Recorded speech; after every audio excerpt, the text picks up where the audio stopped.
contract that weathered Tet. A promise was made. A pledge that stormed the desert in Iraq. A bond that patrolled door to door in Fallujah.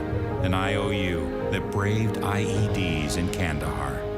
A promise was made to America's veterans. A promise we all must keep. DAV fights for all veterans and their families so they get the health care, financial benefits, and support they earned. If you're a veteran who needs help or you'd like to help us keep the promise, visit DAV.org.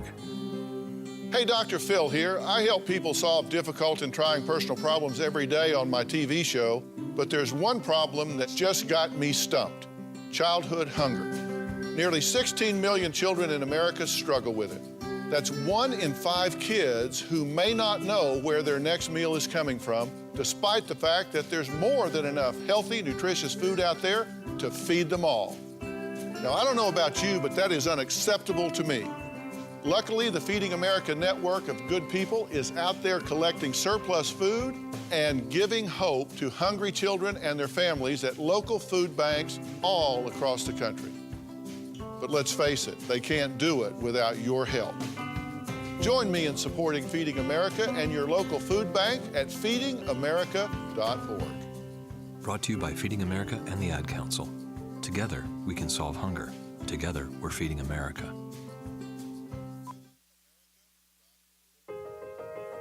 Sharing has never meant as much as it does now. We share the things we love most in life for the world to see.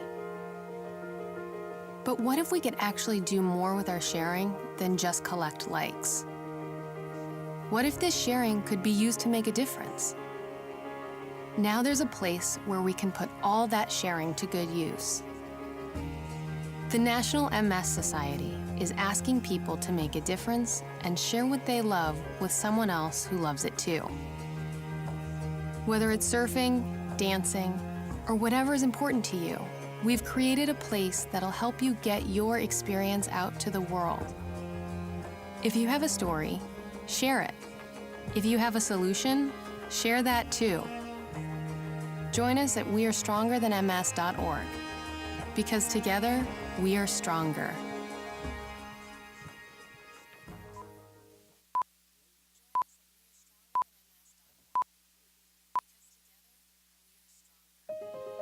As a mother, you don't want to have to worry about this bill is coming, but then she needs this chemo. That's a decision you shouldn't have to make. El que SANYU no cobra ni un centavo para nosotros significa quitarnos todo ese estrés, esa preocupación y podernos enfocar en nuestra hija. That was the first thing I was like, how are we going to do this? When St. Jude told us that we didn't have to pay a single bill, I was like, wow. They pretty much have saved us. It's like the world has been lifted off of your shoulders, and now your focus is supporting this child. There is not another hospital like St. Jude. The patient care is unmatchable. It saved my life. It saved my daughter's life. It saved our family.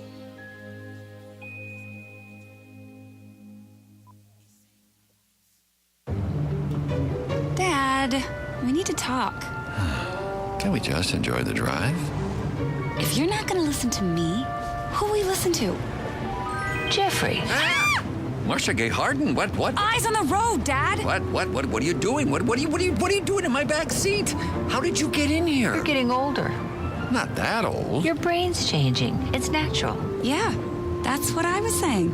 Honey, I've got experience with this. Jeffrey, brain health is all about making the most of your brain as you age and helping to reduce some of the risks to your brain. Really? Now that's interesting. So, you'll talk to her about this, but not me. Marcia Gay Harden? Where did she go? Learn what you can do to help keep your brain healthy at brainhealth.gov. She didn't say goodbye? I mean, I would have. Visit brainhealth.gov.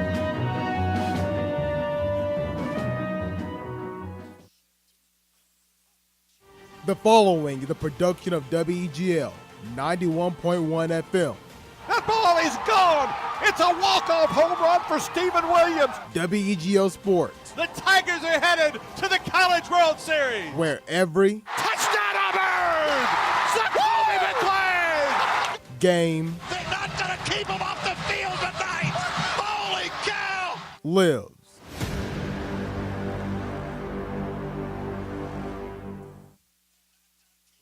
Strap in. It's time for the Extra Point. Auburn's best sports talk radio show, Auburn's only sports talk TV show. He better count basketball wins.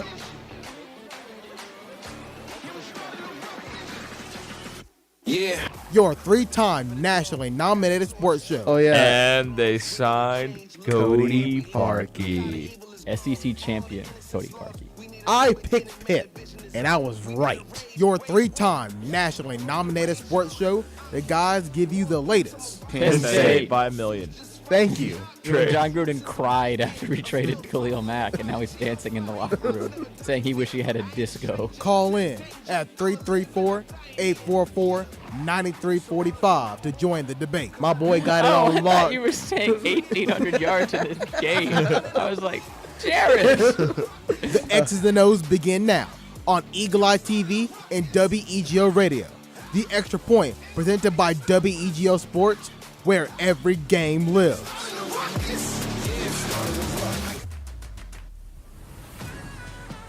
And welcome inside another edition of the Extra Point here on WEGO 91.1 and Eagle Eye TV. Hello, everybody. Jared Dillard, and joining me in the studio is Alex Houston, Davis Carroll, and I almost said Jack Hart, but no, it's Jacob Hillman. And because of that near fatal mistake, Jacob, I'll start with you today. How are you doing? Well, I'm doing well because of Devin Cambridge. Devin freaking Cambridge. The emergence last night, knocking down 6 3-pointers. And then obviously those 2 just explosive slam dunks. So I'm here for that. I'm here for Devin Cambridge emerging during SEC play. Devin Cambridge coming up big last night for the Tigers. We'll get into their win over South Carolina in just a moment. Moving over to Davis Carroll. How are you doing today? About the same thing with Devin, but I'm also pretty happy because I got to meet Sir Charles last night, so that was pretty cool. How was Charles yesterday? He was pretty cool. We asked him about the San Antonio women when we went and met him. Oh my gosh. Oh, can I also point out one more thing? KT Harrell was there and very angry. He was not the celebrity in. Nothing against Connor Davis or the Auburn baseball team, but we had an Auburn legend, and not Charles Barkley, an Auburn basketball legend in the building, but he was not the celebrity in. I was frustrated. Well, we can get him on Saturday, I guess. We can get him on Saturday if he's still around.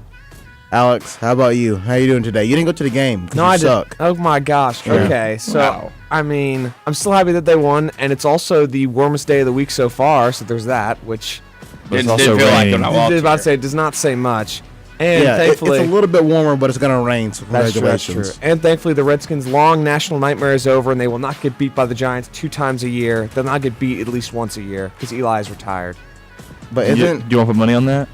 No, look, I have hope, but I'm probably wrong. But let me be happy. no. It's not probably. You are. Okay. I mean, have you seen Daniel Jones' picture? He's the reincarnation of Eli Manning. It's true. That is true, isn't it? He took the essence of Eli Manning and just sucked it away from Same him. quarterback, not his quarterback coach, but had Eli's quarterback coach as his head coach in college. Oh, you're right. He's okay. like Eli Manning, but he can move. Okay, never mind. We're gonna lose 6 times next year. Cool. 6 times. Yeah, well, no, because they In the division? all the division. Oh, we all normally the get swept. I was hoping to go at least 1-5. You know, maybe get a leg up on Beat it. him at home. Exactly. That was the goal. But You'll still get the random win over like the Cowboys. Don't say that. Over like the I don't know. We'll probably play the Panthers, beat them again, honestly. No, we'll beat the Panthers. That's what I just said. I don't know who you matched up against, but you probably get some stupid win over like I don't know, like the Steelers or like the Chargers or something. Like a game you shouldn't be in, but you won anyway. You always get one of those. Of course. But thank you for joining the Extra Point here this not Monday. Oh my goodness, Thursday morning. Last What show in of the week. world? I'm not. Where is your mind? It was a late night last night. I didn't get home till my bedtime is 9 o'clock, and I didn't get home till 9 o'clock. So yeah, I'm kind of. Bedtime is not 9 o'clock. If you want to get 8 hours of sleep when you wake up at 5, it is. But one time you told us that you went to bed at like 2 in the morning and then woke up at 5 and came to the show. Bedtime was still 9 o'clock. I would Okay, hate that's not- to. I'm glad it wasn't an 8 o'clock tip last night. You'd be all over the place. You would have called us all the wrong names. Probably, yeah. It's true. I mean, heck, even in my own sports department, I can't tell two guys apart from each other, Riley and Chris, who honestly I still can't. I got to talk to one of them today, and I don't know which one it is. You'll find out when they show up. This is when you should figure it out. I gotta go back to my text messages and figure out who's who. So honestly, I didn't need to throw a name tag on them or something. But thank you for joining Extra Point here on this Thursday morning, 7:05 a.m. on your drive into work. Maybe just sitting in your car, don't want to go into work. I feel that. But if you go into work and you still want to listen to us, you can on WGLFM.com, live stream there, or our TV live stream on Facebook, Twitter, and YouTube and Periscope. You can get a look at our pretty faces and everything that we have to offer on the TV side. If you want to call in, you can at 334-844-9345. That is 334-844-9345 to join the show to talk about Auburn basketball, Auburn football with Kevin Steele. That's coming up later. Anything with Zion, anything with college basketball, anything in the sports world you can talk about. And I do promise I try to look at the phone as best as I can, but it is all the way over there. So just hold on. How many missed calls have you had this semester? How many calls? How many missed calls? Missed calls? Probably as many missed calls as most NBA referees. That's not good. No, it's not. We need a 2-minute rule. We need a 2-minute review for me as well when it comes to missing these phone calls. Is the ringer not on or something? You think the thing rings? I don't know. It's a radio studio, so if it rings, that'd be annoying. It would be. That's true. Maybe people have called into our show. We just don't know. But we would always know.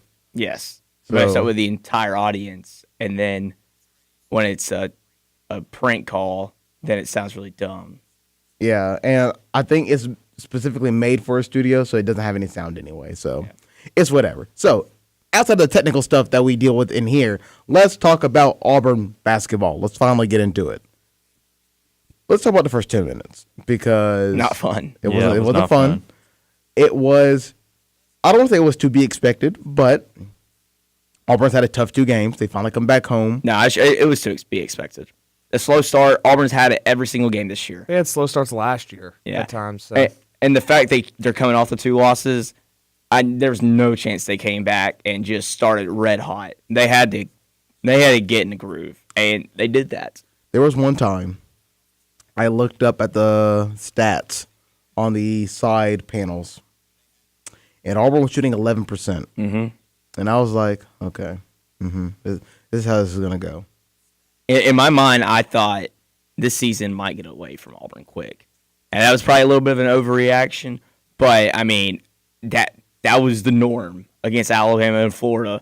And I was like, if Auburn does this at home against a South Carolina team that's meh, I don't know where the season's going to go. Now, thankfully for Auburn, a couple of things fell in place for them. South Carolina also didn't play all that hot in the beginning of the game. Now, they hit more shots, but other than that, they couldn't break away from Auburn.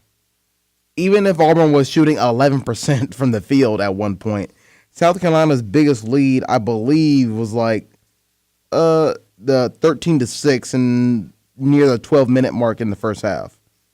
That's where like South Carolina's like biggest lead really came from. And then after that, Auburn kind of snuck its way back in there, especially on that run that Auburn went on. 13-6 turned quickly into 18-17 5 minutes later. And after that, Auburn kind of just did its thing. And the rest is history. So now it kind of goes back to how the team played as well. So we already talked about it once, Devin Cambridge. I mean, like Bruce said in the post-game presser, which I was standing right there for, it's about damn time.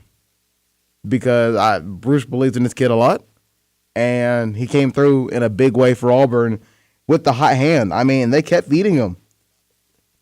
Cambridge was in it 6 of 9 from three-point land, 10 of 14 overall with 5 rebounds. I mean, 21 minutes. I mean, when he was a spark, 100%. I mean, eventually he might become a playmaker, a consistent guy that Auburn goes to in the future because he's one of these guys that came into, I mean, looking at his recruiting profile on 24/7 Sports, here's the teams he was recruited by. East Tennessee State, Campbell, Brown, Austin P. Brown? Dang. And Auburn. He must be a smarty. I was about to say. The thing is that it's like he doesn't. He's so athletic. His last name is Cambridge. I was also about to mention that. This kid is so athletic, but we just don't know. I guess coming into it, he didn't really know how to play basketball, quote unquote. He still has a lot to learn, and man, when he does learn, I think this kid's gonna be really good. So yeah, I think slowly but surely. I mean, and this goes along with the hot hand part because he was shooting well. He played 21 minutes. So even though he came off the bench, I mean, in comparison to the other guards that played last night, Dowdy with 29, which he's going to lead all guards. He's your leader. McCormick, after that, 26 minutes. Obviously, he's also a leader as well, starter. Cambridge with 21, Jamal Johnson 16, who Jamal Johnson's also starting to get a lot of minutes as well. And it's been Cambridge and Jamal Johnson who have slowly push their way into more minutes in the lineup. And Allen Flanagan still getting his 14 minutes in the game as well. So outside of, all the guards, let's talk about the struggles that Purefoy had. He shot 4 times. They were all 4 threes, and I believe 3 of them probably rimmed out. Yes, he's getting so unlucky. He did that against Florida too. Yeah. So he had a really tough game. Okoro, I don't know if he had a tough game. He definitely wasn't the offensive presence that... 7 assists. That's what I'm telling you. 7 assists, 0 turnovers. Lottery pick. 8 points, 7 assists, 3 rebounds, 3 of 7 from the field. Usually when people want to think about Okoro, they want to think he's going to drop the 20-plus points. Not necessarily, but he still was part of that offensive groove. His defense is too good. It doesn't matter what he does. I mean, as long as he's not turning the ball over on offense, he's going to be out there and playing. And got to bring up, because they did struggle a little bit in the beginning of the game, it was Dowdy and McCormick. I mean, once again, it seemed like them combined, at least in the first half, shots weren't falling. It just was just a tad bit sloppy, a couple of turnovers. Now, they only had 4 total, but it seemed like there was a couple of possessions where the offense just seemed out of sync, and that goes back to your leading guards. But, and I want to say the tipping point of that was the Samir missed layup under the basket. That was rough. That he was obviously upset about because he walked to the bench and threw the towel onto the court, right? But you dig yourself out of that mental, hole, and they both came back very strong. I think McCormick ended with 13 points, 5 assists. I want to say, 13 points, 5 assists. That's pretty good. Dowdy 11 points, 4 assists, 5 rebounds. So even though they shot 3 of 10 for Dowdy and 5 of 11 for McCormick from the field, they still came back strong. And I think for Auburn, a lot of this stuff is confidence, and they just needed straight hitting shots. It's mental. Yeah, a lot of it's mental. I think Samir and Javon started to get their confidence back in that game because Samir was struggling throughout, and then near the end he had that nice and one. He had that nice 3, and I think he really started to feeling himself again. Yeah, I will say one of my biggest takeaways. Of course, obviously you can point at Cambridge, but it's the fact that this team is finally getting a consistent bench player. Because, I mean, I keep making comparisons to last year's team, but I mean that's all I've got, and it's the best team Auburn's ever had, so it seems valid to make comparisons. One of the biggest things for them was that when Harper and Bryce would go off, Samir and Javon could provide decent bench scoring pretty much the entire season, especially in the tournament. And this year they haven't really had that, with the exception of Johnson and now Cambridge. And the reason they won that game against Georgia is because they had bench scoring all the way across. Yeah. And I think that's one of the biggest things for this team is to be able to, once they put their starters off to give them rest, you've got to be able to get some scoring from somewhere. And I think they're starting to show signs of the ability to do that, and that could really change this team going forward if they can get some consistency there. Yeah, and bench scoring is going to be a big factor for Auburn. I know that, I forget what 2-game stretch it was in the last 5 games. I want to say it was Vanderbilt and then Georgia, but Anthony McLemore was the second leading scorer, and he was coming off the bench. Yeah. I know Bruce was begging for it at the end of non-conference play. Yeah. And he's starting to get it. So you got McLemore, and you looks like you're going to have Devin Cambridge. I don't know if there's anybody else in there. I know Jamal Johnson, when he's hot from 3, you better watch out. He's going to hit it. He's not like in this game. He wasn't even not hot from three. He went 2 for 3 from the 3-point line. They just didn't. He didn't get a lot of shots off. And same thing for McLemore. I mean, he only had 4 points, but I think it was mostly because of just the game plan. Right now, my issue with McLemore is it seems like all he's looking for is a 3-pointer.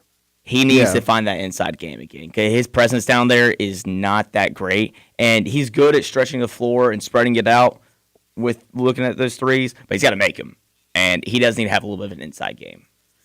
So Auburn still not out of the woods yet. There's still some things to work on, but they do have Iowa State this Saturday in the Big 12 SEC Challenge. Speaking of the Big 12 SEC Challenge, we'll talk about that challenge and the fallout from Kansas State as suspensions are handed down from the Big 12. But before all that, we're going to head to a quick commercial break, and when we come back, we will detail a little bit more about Auburn basketball and move on to that Big 12 SEC Challenge. You're watching and listening to Extra Point here on WEGL 91.1 and Eagle Eye TV.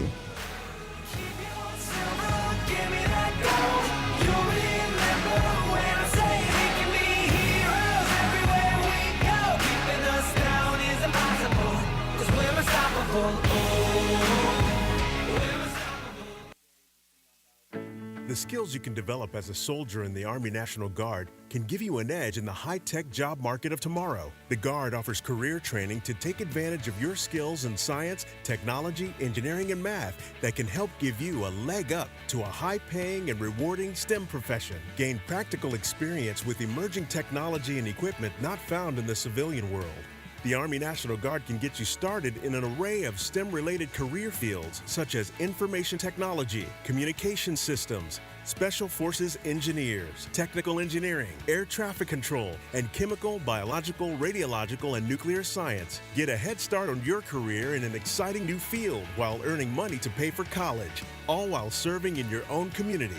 Log on to NationalGuard.com or talk to a recruiter in your area to learn about all of the STEM career opportunities available to you in the Army National Guard. Sponsored by the Alabama Army National Guard. Aired by the Alabama Broadcasters Association and this station. Want to help pull the plug on cyber terrorists? Or get the skills to work with satellites and other space technology? How about learning the avionics inside stealth fighters? And do you want to reach your goals fast?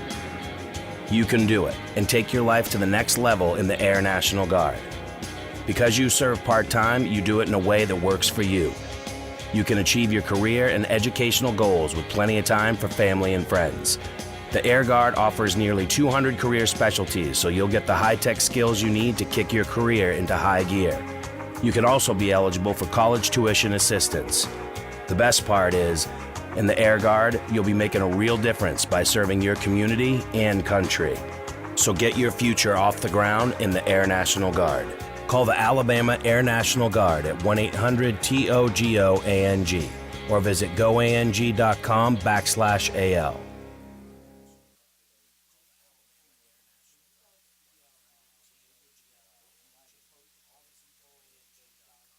I'm Tiffany. I have some tips for you on how to quit smoking like I did. First, I did some reading about it. I found a lot of great advice on how to quit smoking and picked out the ways I thought would work best for me. I started by setting a quit date. Then I threw out my ashtrays, lighters, and matches. I did other things too, like exercising more, and it worked. But I'd still get cravings, especially on long car rides. To help me with that, I put a picture of my mother in my car. She died of lung cancer from smoking cigarettes when I was only 16. Now I have a 16-year-old daughter. That picture of my mother reminds me that I don't want to miss all the things my daughter is going to do in her life, including turning 17. You can quit. For free help, call 1-800-QUIT-NOW. A message from the U.S. Department of Health and Human Services and CDC. The thought of my sons growing up without me inspired me to quit smoking. I talked to my doctors, and then I threw away all my cigarettes, ashtrays, and lighters. I started exercising instead of smoking. Getting support from friends online kept me on track. Staying away from alcohol when I was first quitting was key. Instead of smoking after I ate, I'd get up and take a walk. I missed having a cigarette in my hand, so I'd hold a pen or a straw, anything. Until I knew I wouldn't give in to temptation, I spent more time with my friends who didn't smoke. I went to places that were smoke-free. I didn't stay quit the very first time I tried. I kept on trying, and I learned something each time. Do whatever it takes. No matter how many times it takes. I quit. I quit. I quit. We did it, so can you. You can quit. For free help, call 1-800-QUIT-NOW. A message from the U.S. Department of Health and Human Services and CDC. Grades, work, sports, bikinis. 18-year-old guys have a lot on their minds. Accidentally breaking the law probably isn't one of them. Yet that's exactly what young men will be doing if they fail to register with Selective Service. So if you know a guy turning 18, do him a favor. Remind him. Fortunately, it'll only take him a few minutes because that's all it takes to register at sss.gov. Then he can get back to his distractions. Homework. sss.gov. Register. It's the law. See that cute little dog in the pet store? Chances are it came from a puppy mill, a breeding facility that forces caged, neglected, and often sick dogs to churn out puppies to be sold for profit. Meanwhile, millions of wonderful, healthy pets end up in animal shelters. But with one simple choice, you can help, just by deciding to adopt instead of purchase your next pet. Not only are you saving a life, you're taking a stand against puppy mills. Visit bestfriends.org/puppymills to learn more. The Army National Guard is committed to keeping the country safe and our communities secure. Composed of hundreds of thousands of citizen soldiers from all walks of life and in every corner of America, the Guard is always ready to respond to local or national emergencies. The Army National Guard reacts to domestic operations in each of America's 54 states and territories, including Puerto Rico, the Virgin Islands, Guam, and the District of Columbia. Each state National Guard's unique domestic role is to act as the first line of defense in support of civil authorities in their state. The Guard's emergency responses include search and rescue missions for floods, combating wildfires, hurricane and tornado recovery, and the presidential inauguration. The Army National Guard. We are always ready. We are always there. And in every state and territory, we stand guard for our communities. To learn more, log on to nationalguard.com. Sponsored by the Alabama Army National Guard. Aired by the Alabama Broadcasters Association and this station. Can't keep me down.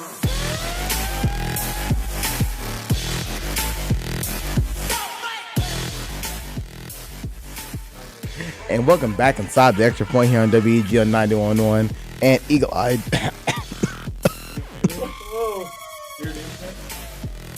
I'm all right. Hold up. None of our mics were even on. Ah, dang it. Hold up. That's no fun. No can you tell I was worried about you, Jared. Hold up. I got this.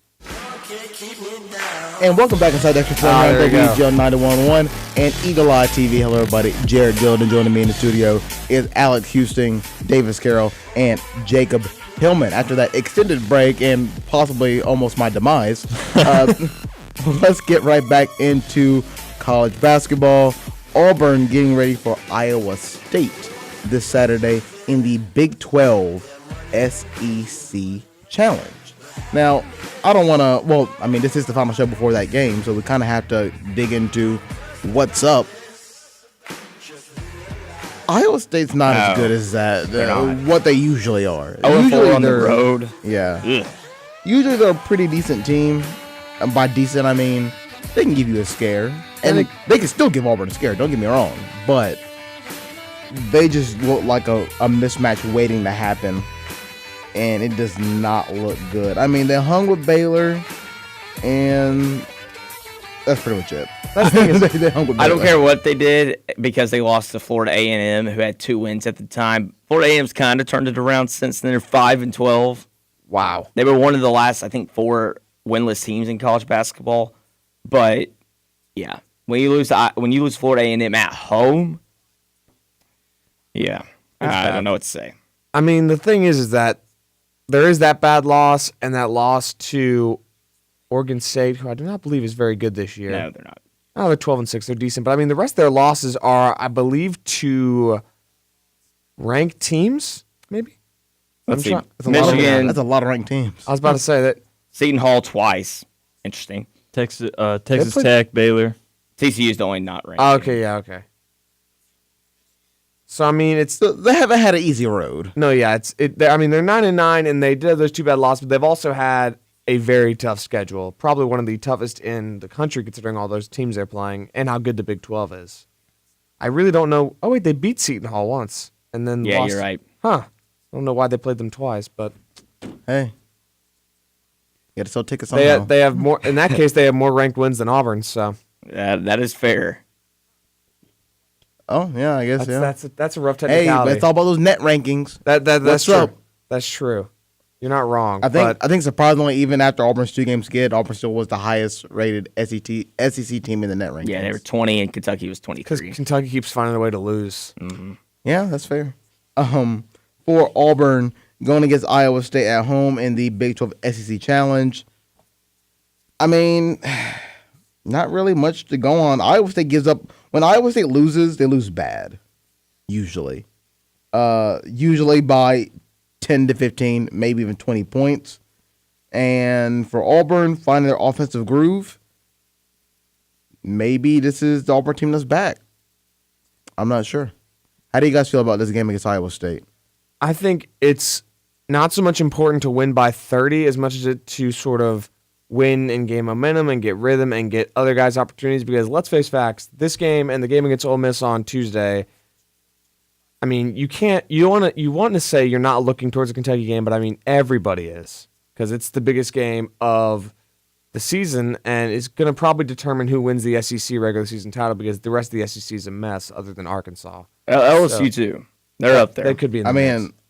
You don't want to look forward to Kentucky while you have Iowa State and Ole Miss ahead of you, for the sole fact that beginning February stretch ain't easy. That's true. I mean, at home against Kentucky, which, all right, fine, whatever. At home against Kentucky, let's go. You go on the road to Arkansas, which I'm still trying to figure out how I feel about Arkansas, but they're a tough team. They're about as difficult to evaluate as we are. You come back home against LSU, who at this point I'm going to assume is still near the top of the conference. It's not the top of the conference. They're undefeated, because so yes. They're going to be playing well at that point. I'm going to still assume they're playing well by February 8th. And then you have the rematch, Auburn and Alabama. I mean, that 4-game stretch, granted, 3 of them are at home, but those are teams that if Auburn plays the way they did against Bama and Florida on the road, if Auburn plays the way they did in the first 10 minutes of pretty much every single SEC game this season, and they just are constantly trying to fight their way back, it's not probably going to end well for them. Yeah. Or at least it'll end in heartbreak. And I think if Auburn can stop Tyrese Halliburton for Iowa State, just get him out of his rhythm, because he's leading the team in most statistical categories. He's doing everything for this team. If Isaac Okoro, Javon, or any guard that's guarding him, anybody that's guarding him, can just get him out of his rhythm, I think we have a good chance of really taking it away.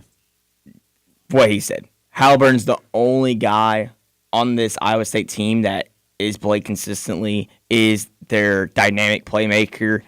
He's the reason Iowa State is 9-9. He's the reason they put up 104 against Alabama. So he's pretty good. I agree with Davis for sure. He's also shooting 50% from the field on 204 shots. And 41% from 3. That's with a 7-3 ridiculously turnover. efficient. Yeah, with a 7-3 assist to turnover ratio. He's pretty good. Wow. Okay, so 16, 6, and 7. The issue for them is that's all they've got. I was about to say it's very thin everywhere else. Yeah, then it drops off. The next leading score is 14, then goes down to 9. Mm-hmm. Ouch. Yeah. That's not great. Ideal. It's not great. And the next leading scorer is shooting 42% from the field. So, yeah, big drop off there. Yeah. So what we're going to do is we're going to head to a quick commercial break, and when we come back, we're going to detail all those games in the SEC Big 12 Challenge on Saturday, most notably, obviously, any game that involves Kansas and Kansas State, because things happened over there. And probably the biggest game of all, Baylor and Florida. Baylor going on the road, the number 1 team, and Florida FPI chance to win the game, 63%. They had about the same percentage chance to beat Auburn, and Whoa, what's what happened there? Yeah. So we're gonna head to a quick commercial break, and when we come back, we have more Extra Point here on WEG on 91.1 and Eagle Eye TV.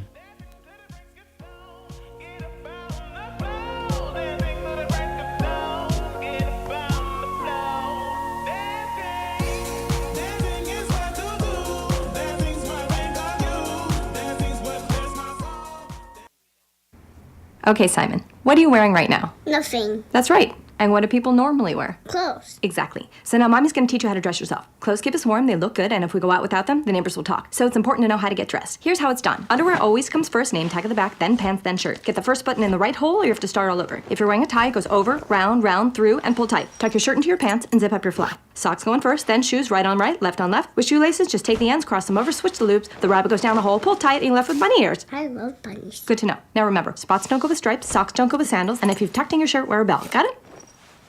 Why are your pants on your head? Most parenting is hard to do in just 2 minutes. But spending just 2 minutes twice a day making sure they brush their teeth is easier and could help save them from a lifetime of tooth pain. For fun 2-minute videos to watch while brushing, visit 2min2x.org. That's 2min2x.org. A message from the Partnership for Healthy Mouths, Healthy Lives, and the Ad Council. Why is Connor having trouble focusing in school? Having trouble finding Connor's middle school? Would you like directions? No, why is Connor having trouble focusing in school? Finding lowest airfare to Istanbul. No, I'm tired of fighting with him over homework. Home walk restaurant. Need a review? No, I need help. He's very smart, but his mind wanders. He's disorganized. I think I understand. Oh, good. Finding best potatoes for French fries. No! Russet. Fingerling. Yukon Gold. Why don't you understand me? Sorry, I was trying to show how Connor feels every day. Frustrating, isn't it? Redirecting to understood.org. For the 1 in 5 kids with learning and attention issues, this is what life can feel like. Explore understood.org, a free online resource about learning and attention issues, designed to help your child thrive in school and in life. Understood.org, because understanding is everything. Brought to you by understood.org and the Ad Council. Hold up! Whoa, whoa, whoa, whoa, whoa! Get out the way, get out the way, get out the way, yeah! Yeah! Get out the way, get the up out my way, yeah! Yeah! You either with me or against me, though. And welcome back inside the Extra Point here on WEGO 91.1 and Eagle Eye TV. Hello, everybody. Jared Dillon joining me in the studio is Alex Houston, Davis Carroll, and Jacob Hillman. The Big 12 SEC Challenge is this Saturday. And on top of that, Auburn is featured in it for the first time in a couple of years. We weren't in it last year. Not last year. Yeah, well, I mean, and usually teams that are not good don't get selected. I forget it's weird. It's like a based off 2 years before the rankings. So Yeah. I don't know. I was about to say, because some of these teams are not exactly great, and they still got picks, so. Vanderbilt. Wait, no, Vanderbilt's just playing South Carolina. What? Yeah, so Vanderbilt's playing South Carolina. Ole Miss is playing Georgia. yeah, so obviously SEC and, the Big 12, wait, how many teams the Big 12 have again? 10. They have 10. So obviously 4 teams would get left on the SEC. That makes I sense. had to remember whether the Big 12 had 12 or 10 these days. Yeah. So now let's get into kind of what we're going to be looking at in this Big 12 SEC Challenge. And on top of that, let's talk about what's happened with Kansas and Kansas State. So, if you don't know what happened with Kansas and Kansas State, you can probably just go on Twitter and figure it out. There was a big old massive brawl that broke out. Royal Rumble. Chairs were involved. And the suspensions have came out, at least from the Big 12 side. I don't know if the NCAA is going to do anything. They're going to let the conference handle it. Yeah. I do think that DeSosa might be suspended longer by the team. I don't know. Bill Self is. Bill Self does get mad when people storm the court, so I imagine he's not exactly inclined to a player trying to throw a chair. So, but it is Bill Self, so values aren't very high on his. True. It's constantly fluctuating with him, so it's difficult to say. So I'm trying to get all the charges up on my iPad. Oh my Lord! It's not. They were convicted. Yeah. I mean, by a quarter of the Big 12. I was going to say. It's not loading, but off the top of my head, DeSosa has been suspended 12 games by the Big 12. That's right. Which ends the regular season for him. He should be back for conference play. Now, I do believe that Bill Self has indefinitely. He said he indefinitely suspended him until the Big 12 made a decision, and they've made a decision. So I don't know what this means for conference tourney play. I'm going to assume that he'll be back for that, but that's a whole Bill Self thing that he needs to figure out. Mm-hmm. And then, if you could help me out, because David McCormack was suspended 2 games for Kansas, and for Kansas State, James Love was suspended 8 games, and Antonio Gordon was suspended 3 games. Yes, and very ambiguously, the article that I was reading said that both teams were reprimanded for players leaving the bench, but I don't believe any player was suspended. They were all ejected from the game. So there was one set, for whatever reason, even though the clock ran out, the referees went back and put a second on the clock, and they let Kansas State shoot technical free throws or flagrant free throws, whatever. Yeah. I don't know. There was a 9-minute video on ESPN's YouTube that I watched last night, and I didn't realize they actually shot free throws after all that happened. So, I guess in that sense, all players were ejected. Yes. What ramifications does that have for the next game? None. It's not like the targeting rule where you get suspended for the first half of the next game. I wish it was. Why? Yeah, I think it'd be funny. I would argue with you if you said the targeting rule is good. The thing is, you can't suspend. I just want to watch some of that stupid fun. So you want basically Colin Sexton 3-on-5 against Minnesota exactly for 2 years ago? Yes, that's exactly what I want. They still scored though. That's the thing. I was about to say. He dropped like 40 and almost won the game himself. So all that has been handled on the Kansas State side. I do believe they play again soon, like not that far down the road. Be fun. I want to say they play again. I need to double check on that. Looking at their schedule, they play. It's not soon. It's not soon? No, it's the end of the year. Yeah. February 29th. Oh, man. There will still be bad blood, though. It is the last game of the season, and CBS is on the game at 12:30. And actually, and it's in Kansas State. Based on this, DeSosa, is that the guy who got suspended the most games? Mm-hmm. Yes. He will be back for the final game of the season because they have 13 games left. And he'll be back for the Texas Tech game unless Kansas suspends him as well, which is rather convenient. Probably one of the biggest games. Just a little convenient, don't you think, against a team that went to the Final Four last year? Exactly, and it gets on the road. Probably going to be one of the serious games in terms of seeding, considering the rest of their schedule. So that's, of course, a little convenient. And I wanted to ask you guys what you thought, because Dickie V went on ESPN after the game and said he should be banned from college basketball.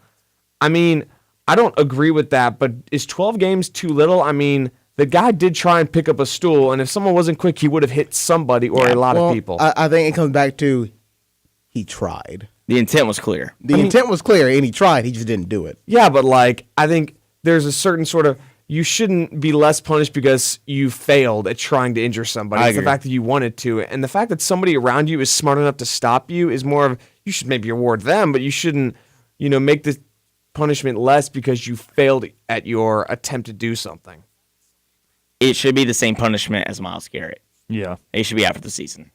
That's what I agree with, because, I mean, what I think back, I think when you guys did the episode talking about it, you talked about it like the Malice of the Palace 2, or that was like the title of the episode. I mean, when that happened, they were suspended for the year. Most of them were. Ron Artest didn't he play. Disappeared. It was crazy. And of course, this is not the same thing, but I mean, it could have been. Again, I hate playing the what if game, but I mean, if that student section doesn't have an 8-foot wall in front of it, if it was an Auburn might have been Arena, Malice in the Palace. Yeah, if it was Auburn Arena, that would have been bad. It would have been. So I mean, I think he should have been suspended more because, again, he should not be suspended less because somebody around him was smart enough to grab the stool from him, because he was going to launch that thing, and he was also going to launch it metal part first, which isn't exactly ideal. So keep in mind, this was the Big 12's ruling, and I hate to say it, but Kansas is number 3 in the country. You're right. You can't sink your own team that's going to bring you revenue in the tournament. I mean, you're right, but I think you should. But money talks. What if a team... Ask Boise State. We'll be talking about that later. What if Iowa State had done that? If Iowa State would have done that, and we know that they're not going to make the tournament, they don't care. They'll probably they close down the whole team for the season if they wanted to. Yeah, no more games for y'all. But because they're good, because they are the backbone of the Big 12, and the Big 12 has a lot of good teams this year. They really do. They got Baylor. They got Kansas. They got Texas Tech, West Virginia. Texas is still hanging around there somewhere. Maybe they're back. No. Orange down. They're not hanging. They're 2-4 in conference play, Jared. Oh, but the 12 and Shaka Smart is going to get fired at the end of the year. Just saying, horns down. Yeah. But they're the backbone. You don't put down your golden goose. It's a blue blood bias. Ooh, that was hard to say. I mean, look at all this stuff that happened in North Carolina, and the not even the ACC, the NCAA said, Then poor Missouri. And then poor Missouri, they're like just died. Hey, something happened, and we just want to let you guys know. Missouri all right, died. Get out. For You're Kansas done. and North Carolina sins. They got the dang death penalty. Yeah, Missouri got absolutely slapped around while Kansas and Kansas State and North Carolinas and all those bunches are just getting slaps on the wrist. It's just, I wish it was more consistent. Plus, I mean, it's just, honestly, it's interesting because I've always thought about, because you mentioned that, and that speaks more to the idea that everybody wants the Blue Bloods to succeed. But in my opinion, I mean, parity is the best thing. Yeah, this year in college basketball is so fun because nobody wants to be number one, and you really don't know. Someone made a great, I think it was Myron Metcalf. He works for ESPN. He made a great point on Twitter. He said last year's Elite Eight, every single team, all 8 teams, would probably beat any team this year by 10 points or more. I think that's true. There's not a team out there that is just obviously the number one team in the country. I think Baylor right now is currently the best team in the country, clearly, but I don't think that'll last for 2 more weeks. I don't think it'll last past Saturday, to be quite honest. They've got a schedule, plus everybody keeps losing on the road. And also, you mentioned they don't want to sink their team. DeSosa averages a whopping 2 points a game and 2 rebounds. And I'm not sure if that's going to make or break Kansas's record, but I imagine it's not going to have an effect on it. Yeah. I'm talking about everything else that happened. Because people clearing the bench, look, in that moment, they were ready to go ahead and go shake hands and stuff. So they were already off the bench. I understand, I don't say I understand. Them coming off the bench was not surprising at all. I know that's been an emphasis the last several years just because that escalates fights whenever players come off the bench. But just in that situation, the fact that it was the last play of the game, literally the buzzer sounded, it makes sense that they did. You also don't want to set a precedent that you have to follow years later. Yeah. Because if you threw the book at this situation when your win an award nominee who looks really good gets into trouble and does something like this, get the other book at him too. Or then there goes the whole parody and the selective bias thing that, we try to get right in college sports, but we know we don't. That's true. I will say 2 things. One, it is always very difficult to punish in college basketball or in college sports because you can't find anybody because they don't have any money. Yeah, what are you going to take away? It's food card? It's much easier in pro sports to just, give out $50,000 fine, $100,000. And this, it's also, more difficult to figure out where the fine line is because you can't have fines. And also, I think the entire city of Manhattan, Kansas, and the Kansas State program overall is very lucky that Azubuike did not get heavily involved in the fight because he would have destroyed everybody, as he basically has done all season in basketball. I'm just saying, the dude is huge, and somehow they avoided him going in there and destroying the entire program. So Kansas State survived. Could have thrown a knee like Thon Maker. I mean, he's huge, and he kills everybody in the paint. So this dude with no rules, oh my gosh. So just Kansas State has survived. I think that's a solid win for them, losing by 20 and not getting killed by Azubuike. So good for them. Looking at, because on the other side of the break, we're going to the NBA. Looking at the Big 12 SEC Challenge, which conference do you think is favored in that matchup? So there's a favorite on what conference wins? From Vegas? Well, what we think. So you're asking what we think. Okay, yes. I thought we were. Yeah, I was kind of confused myself. I'm going to have to say I don't know, probably the SEC, because I do think that, I don't think Florida's going to win, but I think they have a good chance. But, I mean, Alabama's going to be Kansas State. I think that's safe to say now. Arkansas is going to beat TCU. I might change my mind, honestly. LSU's going to beat Texas. If Mississippi State was at home, I might say it'd be. I'll take that back. I'm saying Big 12. I'm going to let you guys think on that because I want you to think on that because in an hour from now, at the 8:30, 8:45 mark, we will be picking every game in the Big 12 SEC Challenge and see who gets the closest. Okay. So stay tuned for that near the end of the show. But for now, we're going to head to a quick commercial break. And when we come back, Zion, he finally did it. He's back, or whatever we want to call it these days. And that 3-minute span, oh boy, you better hold on. You're watching Listen to Extra Point here on WEGL 91.1 and Eagle Eye TV. My feet go boom, boom, boom, walking away from you.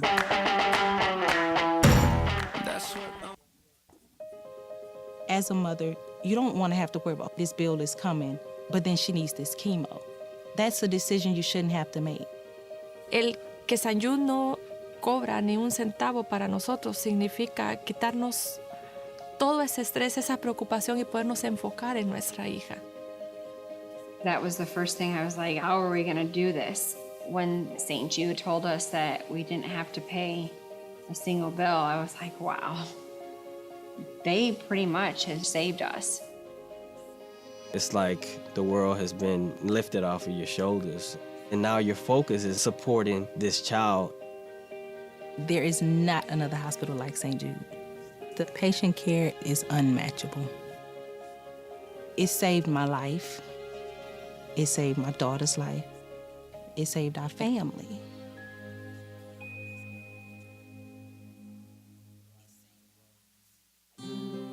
Hey, Dr. Phil here. I help people solve difficult and trying personal problems every day on my TV show, but there's one problem that's just got me stumped: childhood hunger. Nearly 16 million children in America struggle with it. That's 1 in 5 kids who may not know where their next meal is coming from, despite the fact that there's more than enough healthy, nutritious food out there to feed them all. Now, I don't know about you, but that is unacceptable to me. Luckily, the Feeding America network of good people is out there collecting surplus food and giving hope to hungry children and their families at local food banks all across the country. But let's face it, they can't do it without your help. Join me in supporting Feeding America and your local food bank at feedingamerica.org. Brought to you by Feeding America and the Ad Council. Together, we can solve hunger. Together, we're feeding America.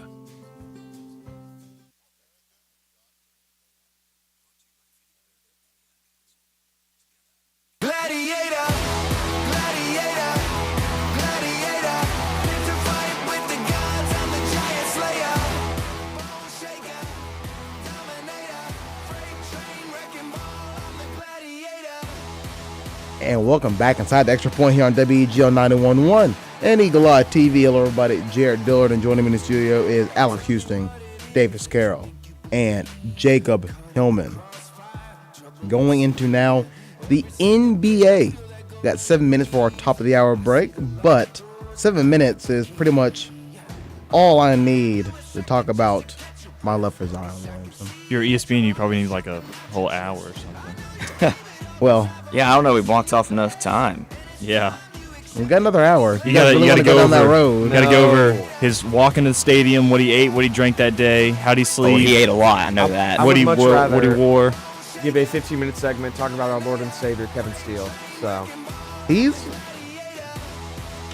Where does I know he's coming what time up. is that? I know he's coming up. 8:15. We'll talk about Kevin Steele. I know. I just don't want to talk about Zion for an hour, so I can talk about Kevin Steele, because Kevin Steele is, well, as I said, our Lord and Savior.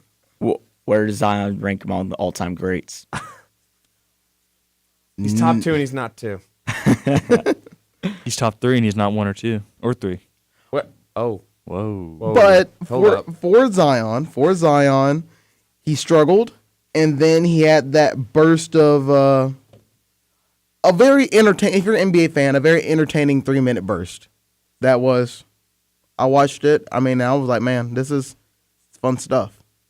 There was the one segment where I think he got blocked, and he got his own. He got the rebound. I'm just like, wow, this is some fun stuff. Well, the fact he went 4 for 4 from 3 is what is terrifying to other NBA teams, because coming into it, it's like, oh, this guy can't shoot. He's strong, and you're going to have to deal with that. But they were leaving him open, too. Yeah. The fact he made those, and then scary. He told Alvin Gentry when he was taken out, the coach, I can win this. I can win this game for this team. Leave me in. And he was subbed out because the medical staff literally forced their hand. You have to sub him out. They made that decision beforehand for a reason. Yeah. You can't risk anything worse. Which is definitely the right decision to make. It will look really bad if at the end of the year they miss the playoffs by one game, but you got to do what you got to do. Yeah, and with this team they got, they're building for the future. With the exception of Drew Holiday, I mean, everyone they got is like under 26. So, I mean, they're building for the long haul. And, I mean, you mentioned those three-pointers. And don't disrespect J.J. Redick like that. J.J. Redick, Derek Favors, Drew Holiday, Emeka Okafor. You want to keep going? J.J. Redick is the Okafor still playing. Are you sure it's not Jahlil Okafor? There's both of them. Okay, well, I didn't know that. But you mentioned the three-point shooting, and the thing is, you always compare him to LeBron. Jahlil Okafor looks so sad in his picture now. Yeah. Oh, my goodness. Sad. And with, like, I think he's a better three-point shooter than LeBron was coming into the league. And he also, a lot of people just are not going to cover him on the three-point line because that's, like, with LeBron, they still would, like, be on him at the three-point line. But with Zion, because of his burst, they basically just sit back and give him the Giannis treatment. And I think that could be something a lot of teams regret because of the fact that he's a decent three-point shooter. I got to say something. I meant Eachwan Moore, not Emeka Okafor. Yeah, I did. I meant Eachwan Moore. Emeka Okafor played for him in 2018, I know but Eachwan he Moore did. was now. I used to play with him on 2K. Dude was a beast, giving me 10 and 10. Wow, 10 and 10. Hey.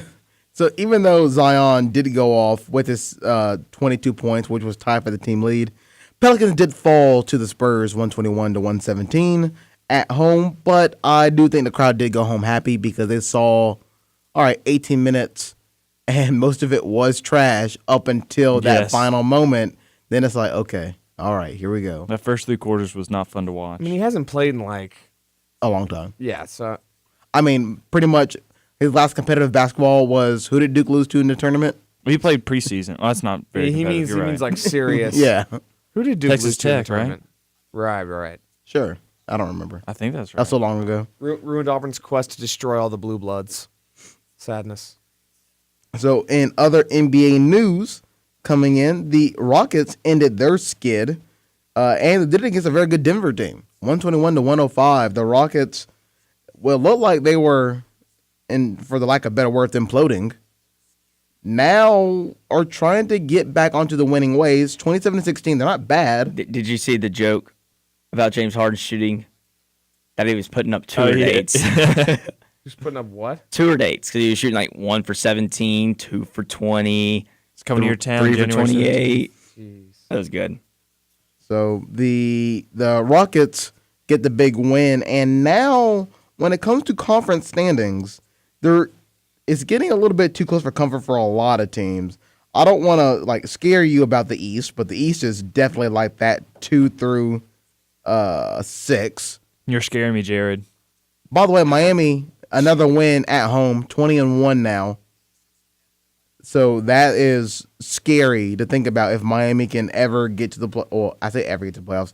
Get to the playoffs with a home court advantage in their games. They may not lose. And then over in the West, it's a dog pile toward the middle of the pack. Utah is second in the West now, 4 games back of the Lakers. The Clippers 4.5 games back after they lost to the Hawks of all teams. The Hawks are so actually not happy. Yeah, you should not be happy at all. Tank. So the Hawks won 102-95 over the Clippers. So I mean, they should have beat the Raptors. They were winning that game throughout the first 2.5 quarters. The Raptors went on a crazy run. Were the Hawks wearing their Peachtree jerseys? Yes. They wear those a lot now. Ew. Wait, which ones? It says Peachtree Peachtree. Street. It's like, yeah. Wait, it actually just, I've never. City Peachtree. edition. And it's, they wear it a lot. Take a look at it. Take a look at it. Oh, that's just. Yeah. The Hawks, I will say, everybody talks about the Hawks sort of falling apart, but I think the true collapse of this organization is their jerseys. The Hawks used to have some decent jerseys. I now agree. they're all over the place, I and agree. they're just chaotic, and they're kind of a mess. Oh, yeah, also, the Hawks did it without Trae Young. Oh, he didn't play? Trade them. No. You don't need them. Clippers didn't have Paul George or Yeah, Kawhi yeah. either. Okay, But just... Okay, but don't ruin the story. The point is... John Collins had 33 and 16, so watch I think out. Carroll had a good game, too. Moncha, yeah, he had 30 points. Yeah. Harrell, my bad. Vince Carter had 3 points. It's all right. Woo! He's a baller, man. I mean, he is. He's also like 50, but you know. But he's gonna be is he in the dunk contest? Yeah, He should be. He's not. No, he's not. What? Who is other than Dwight? Howard. Derek Jones Jr. is. Levine and Gordon better return. We need them Levine to- said he'll only do it if Gordon does it. And I'm so Gordon mad said at he'll only do that. Josh Levine not does in it. Well, that's stupid. And Zach Levine said he'll only do it if he makes the All-Star game. So other than Dwight, do we know any? Have they announced that yet? Derek Or is it Jones kinda- Jr. is in it too. Okay. I think Dwight's gonna win. They said like one. Oh, Hamidou Diallo's there to Someone's gonna protect his crown. Everyone's gonna be so surprised when Dwight makes dunks, acting like he's not 7 feet tall. But yesterday, Dwight said he wants to ask Kobe for help. I think that's just kind of like bounce it off the backboard help, not like Yeah, I mean, dunk. not like he's gonna pick Dwight up and like help him like dunk the ball. I mean, No. Kobe did, I saw people in the comments Kobe thought did that carry him to the playoffs that one year, so it wouldn't be the most. I saw that surprising thing to post. see I Kobe saw like carry a him comment. again. Someone thought that he was trying to get Kobe in the dunk contest or something like that. I was like, bro, come on. I mean, as a non-participant and then just see Kobe dunk in like street clothes, sure, why not? That'd be cool. Like J. Cole almost did that last year. Let the record show that LeBron is in fact not the GOAT simply because he's never done the dunk contest. Was he going to? He's just going to cock it back and he's just going to run up. Jordan boom. did it like 3 times. But Jordan was Air Jordan. Yeah, That's true. LeBron just runs, cocks it back, and dunks it. He does do the same dunk every time. That's fair. Yeah. That but they'll still give him a 50. That's true. They would. Oh my gosh, that's the best dunk I've ever seen. LeBron dunked it. Let's head to our quick, or not really quick, 5-minute break to get ready for the top of the hour. And when we come back, we're moving over into the NFL. Eli Manning and Antonio Brown. That's all that I will preview that with. You're watching and listening to Extra Point here on WGL 91.1 and Eagle Eye TV.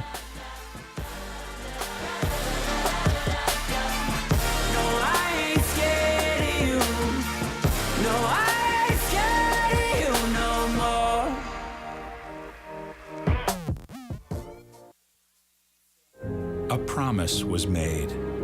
A promise that hit the beaches of Normandy.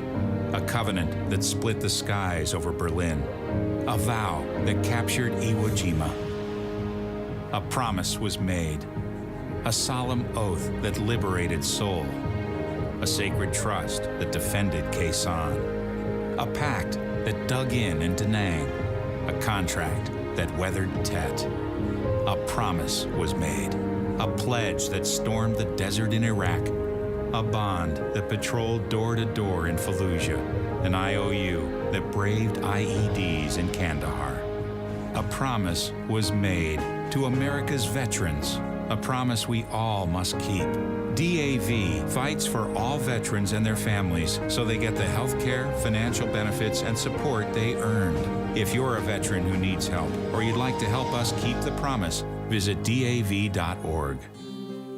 Hey, Dr. Phil here. I help people solve difficult and trying personal problems every day on my TV show, but there's one problem that's just got me stumped: childhood hunger. Nearly 16 million children in America struggle with it. That's 1 in 5 kids who may not know where their next meal is coming from, despite the fact that there's more than enough healthy, nutritious food out there to feed them all. Now, I don't know about you, but that is unacceptable to me. Luckily, the Feeding America network of good people is out there collecting surplus food and giving hope to hungry children and their families at local food banks all across the country. But let's face it, they can't do it without your help. Join me in supporting Feeding America and your local food bank at feedingamerica.org. Brought to you by Feeding America and the Ad Council. Together, we can solve hunger. Together, we're feeding America.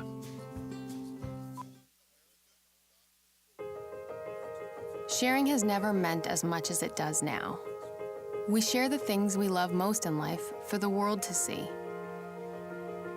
But what if we could actually do more with our sharing than just collect likes? What if this sharing could be used to make a difference? Now there's a place where we can put all that sharing to good use. The National MS Society is asking people to make a difference and share what they love with someone else who loves it too. Whether it's surfing, dancing, or whatever is important to you, we've created a place that'll help you get your experience out to the world. If you have a story, share it. If you have a solution, share that too. Join us at wearestrongerthanms.org, because together we are stronger.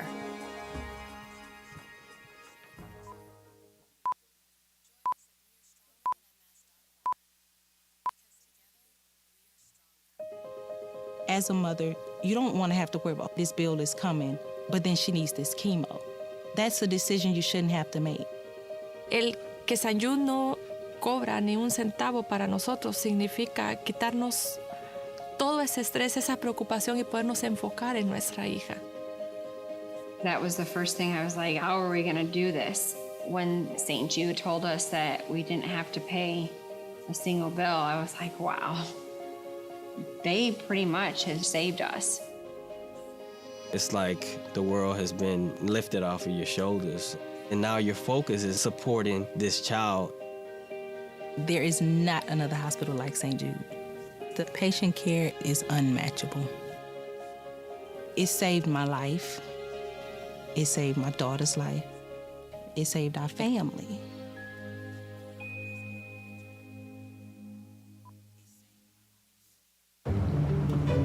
Dad, we need to talk. Can we just enjoy the drive? If you're not going to listen to me, who will we listen to? Jeffrey. Marcia Gay Harden, what? Eyes on the road, Dad. What are you doing? What are you doing in my back seat? How did you get in here? You're getting older.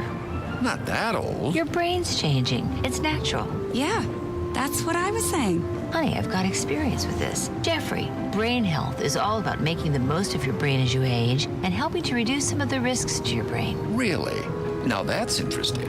So, you'll talk to her about this, but not me. Marcia Gay Harden? Where did she go? Learn what you can do to help keep your brain healthy at brainhealth.gov. She didn't say goodbye? I mean, I would have. Visit brainhealth.gov.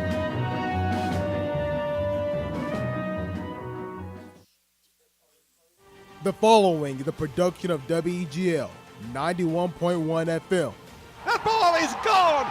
It's a walk-off home run for Stephen Williams. WEGL Sports, The Tigers are headed to the College World Series. where every Touchdown Auburn! Zakoby McClain! game They're not going to keep him off the field tonight. Holy cow! lives.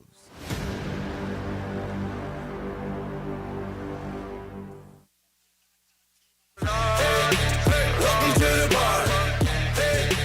Welcome to the bar. Welcome to the bar.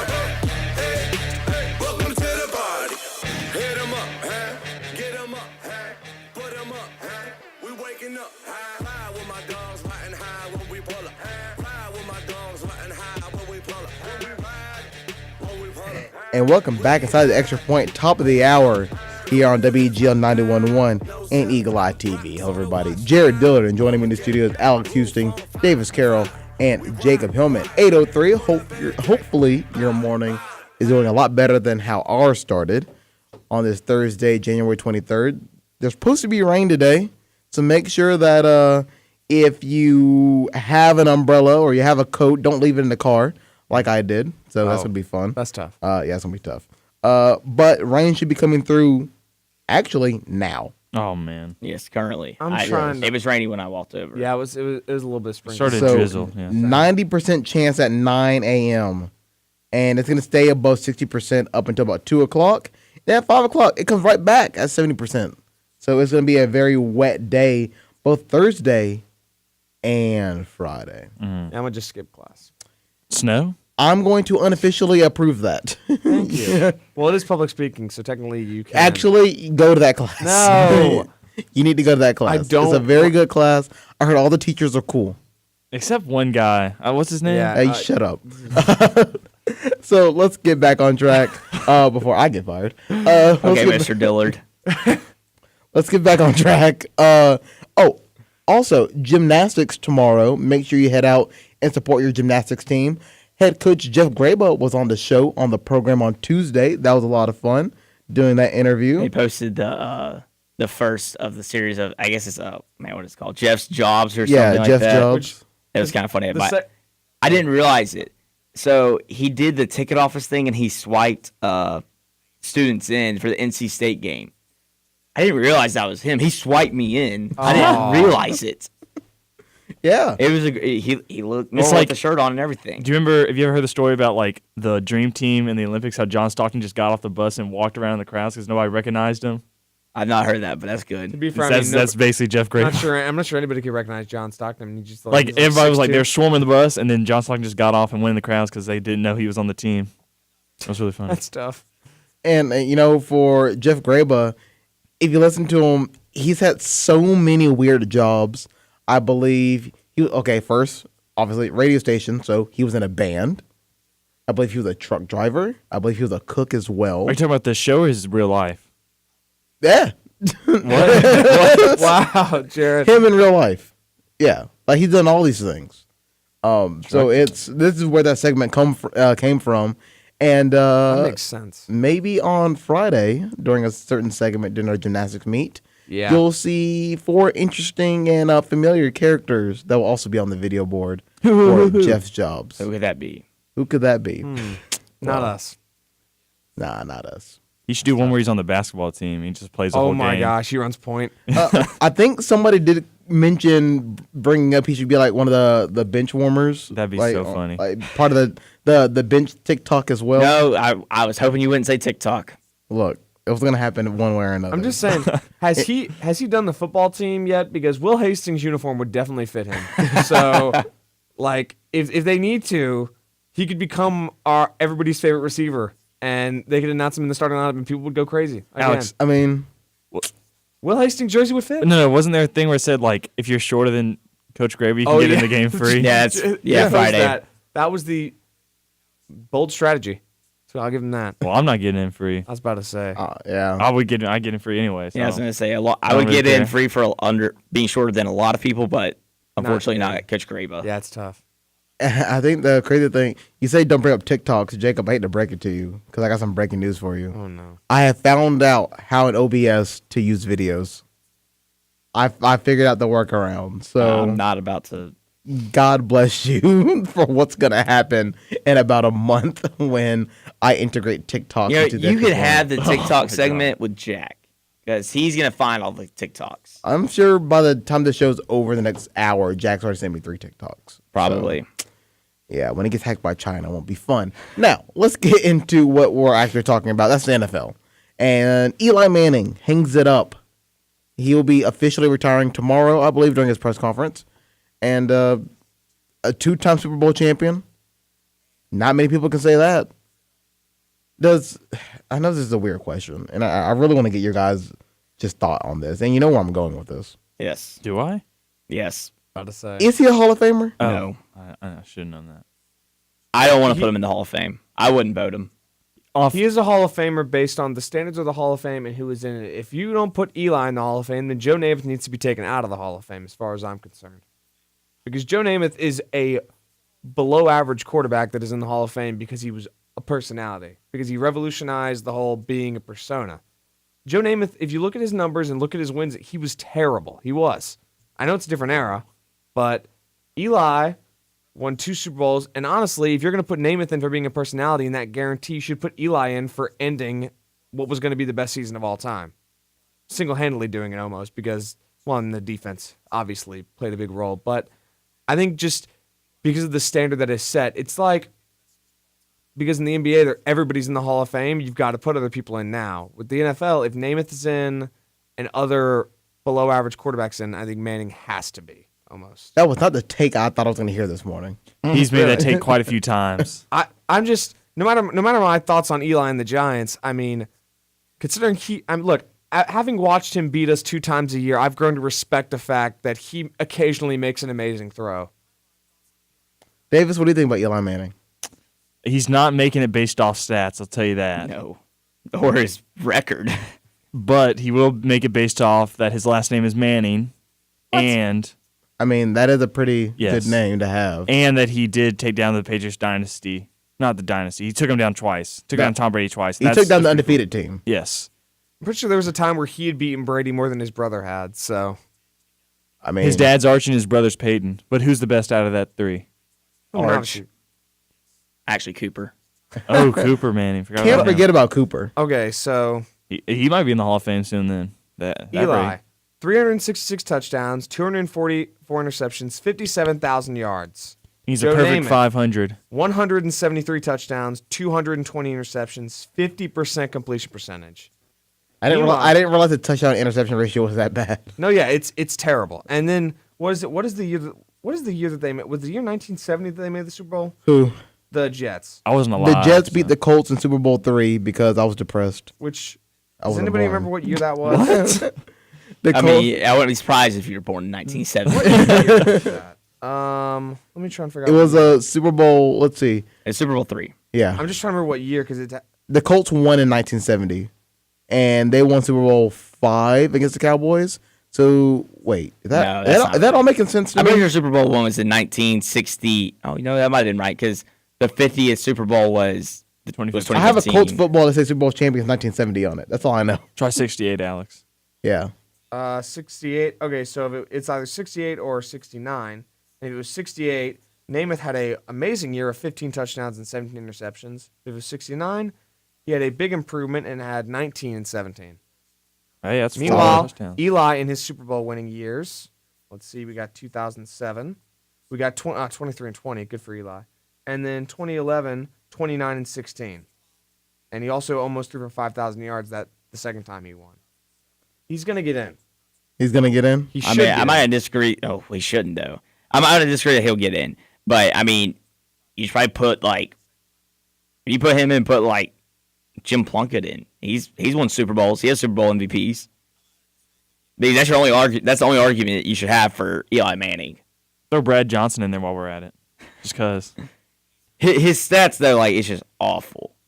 I mean, he's literally Jay Cutler, Andy Dalton. Aww. Yeah, throw Jay Cutler in there. Now that you mention it. He's better than Jay Cutler. Barely. Hey, Jay Cutler destroyed the Patriots with the Dolphins, so I mean, it's all really. I mean, so is Ryan Fitzpatrick. He should be in the Hall of Fame too at this rate. I mean, he's a journeyman. Here. He will eventually end up on the Canton team anyway. The Fitzpatrick, Manning ranks 33rd in completion rate in his era. Actually, he's tied with Ryan Fitzpatrick at 33rd in completion rate. Put them both in together. That's one stat. They can take a picture Ryan together. Fitzpatrick's like the smartest player to ever play. However, based off the Wonderlic test. I mean, if you want to look at it that way, you could also look at the fact that throughout his career, he only threw under 500 passes one time. I mean, the Giants never had a run game, ever. It was Manning throw the ball every play, and hopefully, I think that's context to be had in the yards that he has, and also the interceptions, as well as the fact that he didn't complete all of them because he threw it a lot, especially when they had Odell, and they were just like, every play. When his best receivers were, let's see, Odell Beckham, Plaxico Burress, Hakeem Nicks, David Tyree for that one catch, and that's it. Victor Cruz for like 2 seconds. So he wasn't exactly dealing with the best of the best, comparatively. Mario Manningham. He had above average. Jay Cutler had Brandon Marshall. Gosh, I remember Mario Manningham. Hey, Manningham had that great catch on the sideline. Yeah, it's. Who's this tight end he had? Jeremy Shockey. And then Bob. Look, Jeremy Shockey. He was good. Man, we're going down memory road right now. Eli was inconsistent. I completely agree he was very inconsistent. But when Eli was at his best, and I'm talking about those runs to the Super Bowl, he was one of the best quarterbacks in the league. Like if you watch Super Bowl, the second Super Bowl against the Patriots, I saw clips on it. I mean, some of those throws he made were ridiculous. Mm-hmm. And I think you mentioned Jim Plunkett, but I think there's a difference between what Eli did in those Super Bowls compared to what Jim Plunkett, or you jokingly said Brad Johnson. There's a big difference between those two. The Giants had good defenses, but they made that run because Eli was like, all right, guys, let me just put the team on my back, essentially, and that's what he did.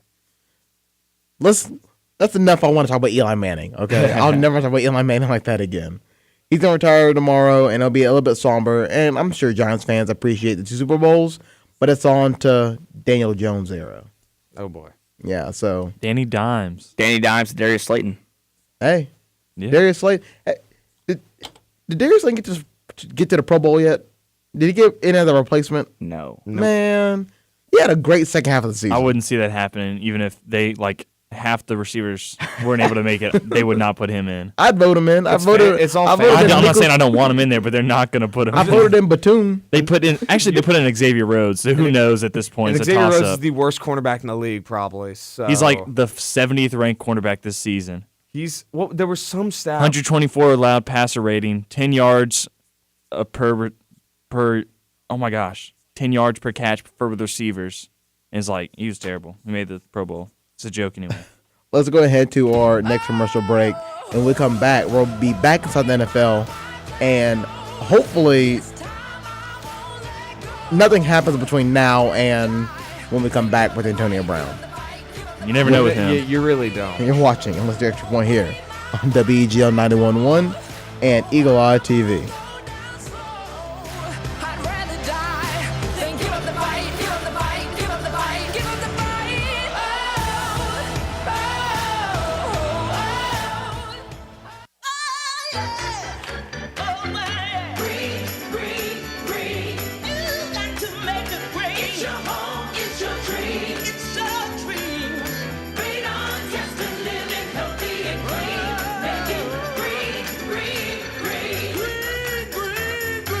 Making it green is making sure the air in your home is healthy for your family to breathe. Make sure you test your home for the presence of radon. It's easy. To learn more, call 866-730-GREEN. Preserve your family's health and well-being. Get your home tested. That's living healthy and green.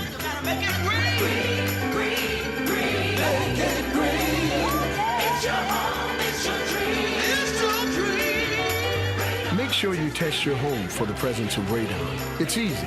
To learn more, call 866-730-GREEN. A message from the U.S. EPA.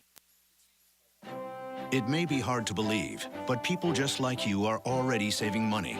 FeedThePig.org makes it easy. Their simple savings plan teaches you how to start saving without going overboard. So you don't need to mooch off your friends. You gonna finish that grape? You mean the one in my mouth? You don't need to stop buying the necessities. What you're smelling is a natural musk. Ew. You don't need to be a medical test subject. How do you feel? Mostly okay. Sometimes, though. You don't need to get a second job as a stuntman.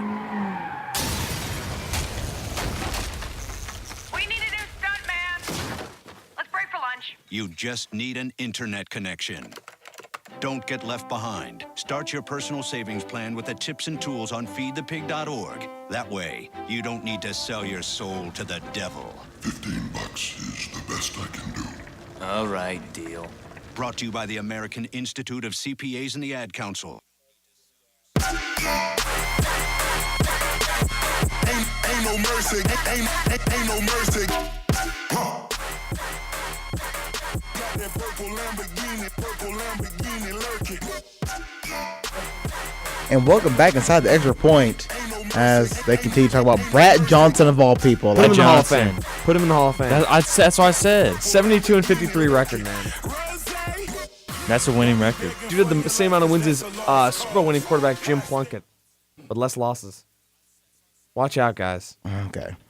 Welcome back inside the Extra Point here on WGL 91.1 Whatever. and Eagle Eye TV. Hello, everybody. Jared Diller, joined by Alex Houston, Davis Carroll, and Jacob Hillman. Who wants to take the lead on this Antonio Brown stuff? I don't know what to say. I don't think there's a good way to say it without. Can we go around the table and say, does he have CTE? I'm just saying. Oh, Like, my who God, thinks he yes, does? yes. Ever since that Vontez Burfict hit. I seriously, no. I mean, it's hard to disagree that really messed him up. Because he's not, we've seen divas. We've seen T.O. We've seen Chad Ochocinco. That enough explains how he was a diva. We've seen Moss. We've seen all these crazy guys. What he's doing is not diva. It's literally psychotic at points. I mean, we are talking about a guy who literally has an arrest warrant out for his arrest. Exactly. Or warrant out for his arrest. He was right barricaded inside his house right now. Yeah. So he has an arrest warrant right now, and they know he's inside of his house. Are they just camping outside of his house? Last time right I now? heard that he's barricaded inside his house. I don't know if that's still true. He did barricade himself, and then later on in the night, it was during the Auburn game last night, there was a report that there was a warrant out for his arrest for battery and burglary charges. That was okay, yeah. Because yesterday his house was surrounded, and it was someone else, like a delivery driver or something, or maybe his trainer. His trainer was arrested, yeah. for assaulting the delivery driver. Okay. And now he has a warrant for assault on that driver, and apparently he took something from him. I think Threw a rock at him too. Yeah, it's a whole thing. It's a mess. It's an actual mess. So I don't know if he's still at his house barricaded in, and I don't know if police are still just like sitting out there like just waiting for him, or just like. Let's see if he's tweeted. Oh no, I didn't think about I that. didn't think to look. Maybe at he's that. gone IG Live.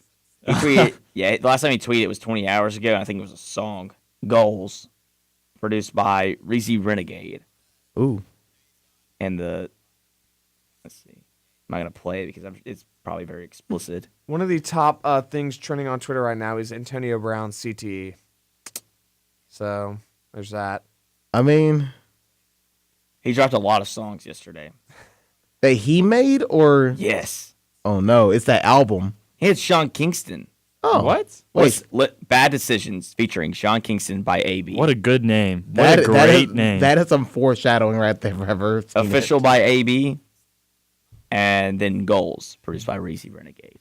This is all part of his No White Woman 2020 album, I assume. Oh dear. Somebody said the Madden curse hit Antonio Brown so hard it decided to take a year off this season with Mahomes. I saw that. Which is true because Mahomes is still great.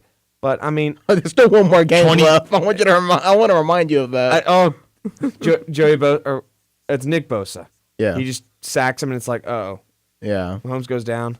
And I mean, I guess it touched him a little bit when he dislocated his knee. That's true. That everybody thought that was the beginning of it, and he's like, nope, just came back and beat everybody. Yeah. Again.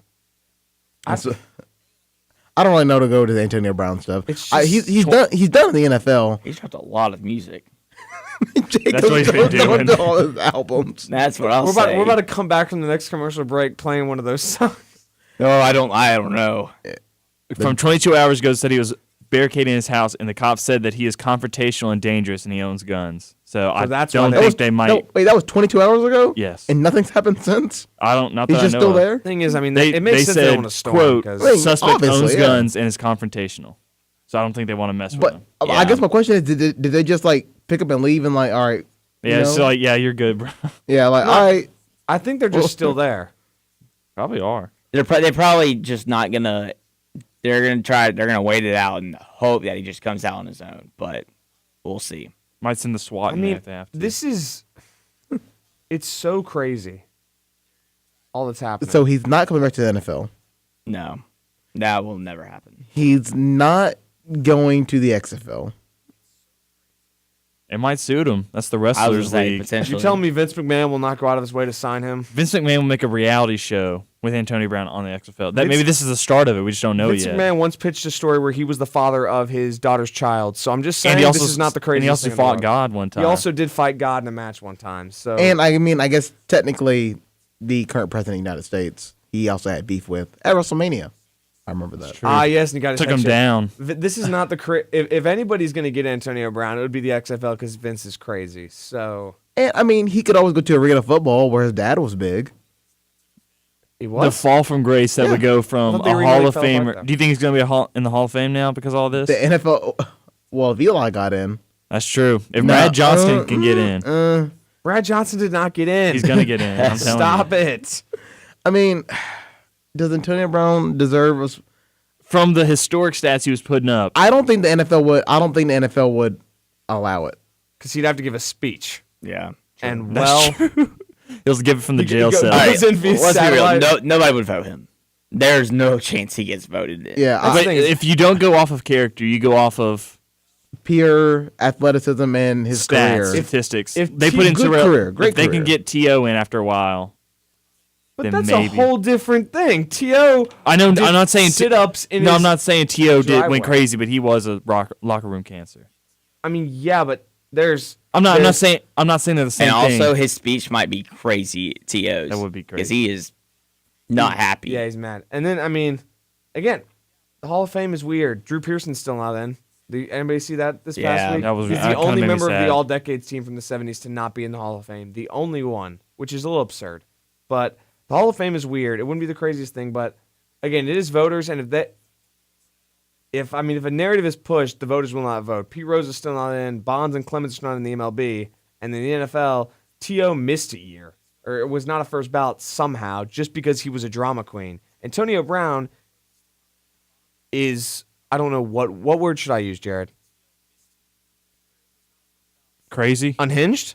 Unhinged is a good one. Unhinged feels like the proper word at this point.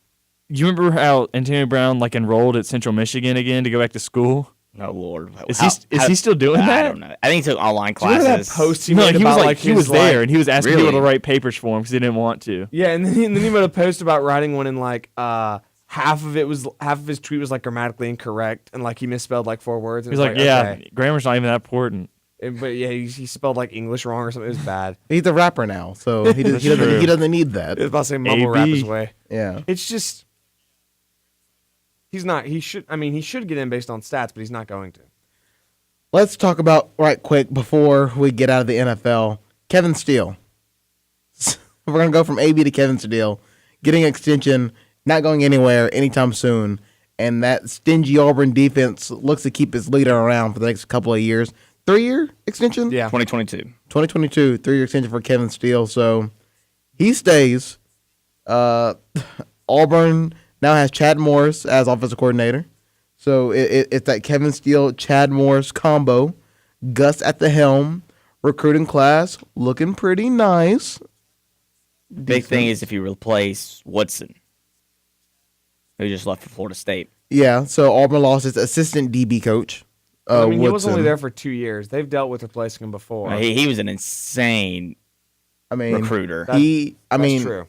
I don't know who Igbenogany credits his development to, but anybody that works with DBs took Igbenogany from a wide receiver to a Mel Kiper's 17th overall prospect, I believe. I'm not really sure how that works. Am I the only person that doesn't really it's he went from getting 4 pass interference calls a game to getting 2. Maybe I'm a little critical. He got picked on a lot. He did get picked on a lot. They threw it to him a lot of times. I saw somewhere where he was mock drafted to the first round. Yeah, I think he's number 17 on Mel Kiper's big board. He's going to test. Let me double check the that. charts. But he's fast and he's got all the physical assets. He won state championship in triple jump, high jump, and maybe broad jump. I don't know exactly what he won it in, but I just feel like some jumping events. NFL teams don't really care about statistics now. They do care about statistics, but more intangibles and size and speed because they think that they can fix you. Yeah, exactly. They believe they can teach him technique, essentially. I don't know. All I know is I think I'm looking ahead at this year. This is the one year where I don't think there's really any excuse for this team to fail because Gus handpicked his offensive coordinator.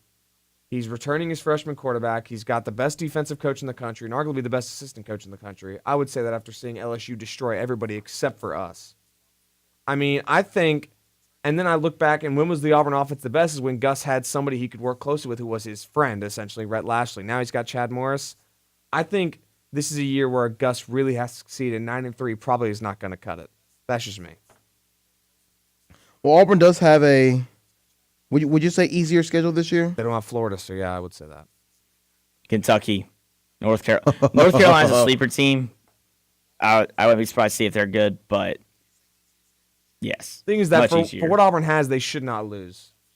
And I think if the same thing happens and they go 9-3 next year and the defense is the reason you're 9-3 and the offense is the reason you're not 12-0, I think Gus could be in trouble because you've got to develop a quarterback and you've got to, with all the running backs you've got, with all your receivers returning, you've got to figure something out on offense. Even if the offensive line is not going to be good, figure out a way around it, I guess.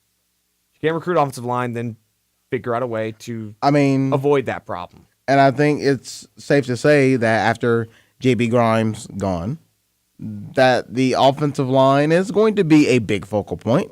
Definitely with the coach they got from Ole Miss, right? I can't remember his name, but he's been in the NFL and in Ole Miss. And, it should be improved, but still, it can't keep being, the offensive line is good, so running up the middle doesn't work anymore because then you should have figured that out by now. Before we go to break, once again, taking a look at Walter Football's projected where everybody's getting drafted at. Number 7 to the Panthers, Derek Brown. Yeah. And let me see where. And also number 1 pick Joe Burrow. You gotta mention that. Throw that out there. Of course you do. Let me see where Noah Igbenogany falls on here. Oh, I gotta go to another page.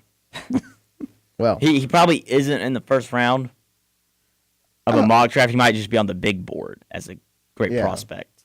I want to see if he lands somewhere on this first round somewhere. I see a couple of DBs taken. Delpit already took in this mock draft. Man, this iPad is slow today. This internet. Auburn needs to fix this internet. How about that? Let's talk about that for a second. True. Auburn internet broken. There's Xavier McKinney. He's rebounded after what happened to him in the Iron Bowl. Did he pick up his helmet from Columbus, Georgia? Hopefully. He's going to Dallas. I'm just saying. Oh, boys. They should figure out whenever he gets drafted and then have Sean Shivers call in via satellite and announce the pick. Sean Shivers paddles in on the boat to get up to the stage. No, he's going to be there with them and go up there with him because he's dad. Oh, Lord. All right. My goodness. That guy that talked about Bruce at the game, Davis. I'm not as bad as that. That was weird. That's fair. Wait, what? What now? Remember I think the guy with the fat head who's like, this is dad and dad never lies, so we're going to get a dub. That was weird. When did that happen? Last before night. The game. Before the game? Yeah, they were asking people why they got the fat heads, and he had the picture of Bruce from the was it the Final Four or something? He had the picture with his tongue out, and he had like the trophy and all that.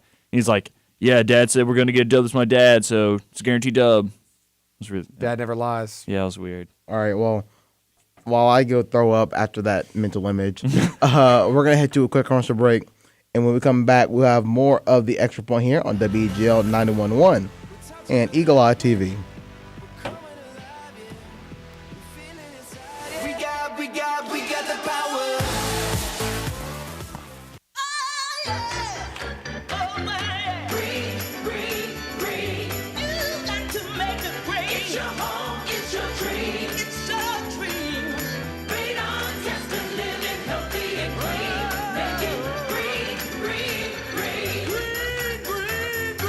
Making it green is making sure the air in your home is healthy for your family to breathe. Make sure you test your home for the presence of radon. It's easy. To learn more, call 866-730-GREEN. Preserve your family's health and well-being. Get your home tested. That's living healthy and green.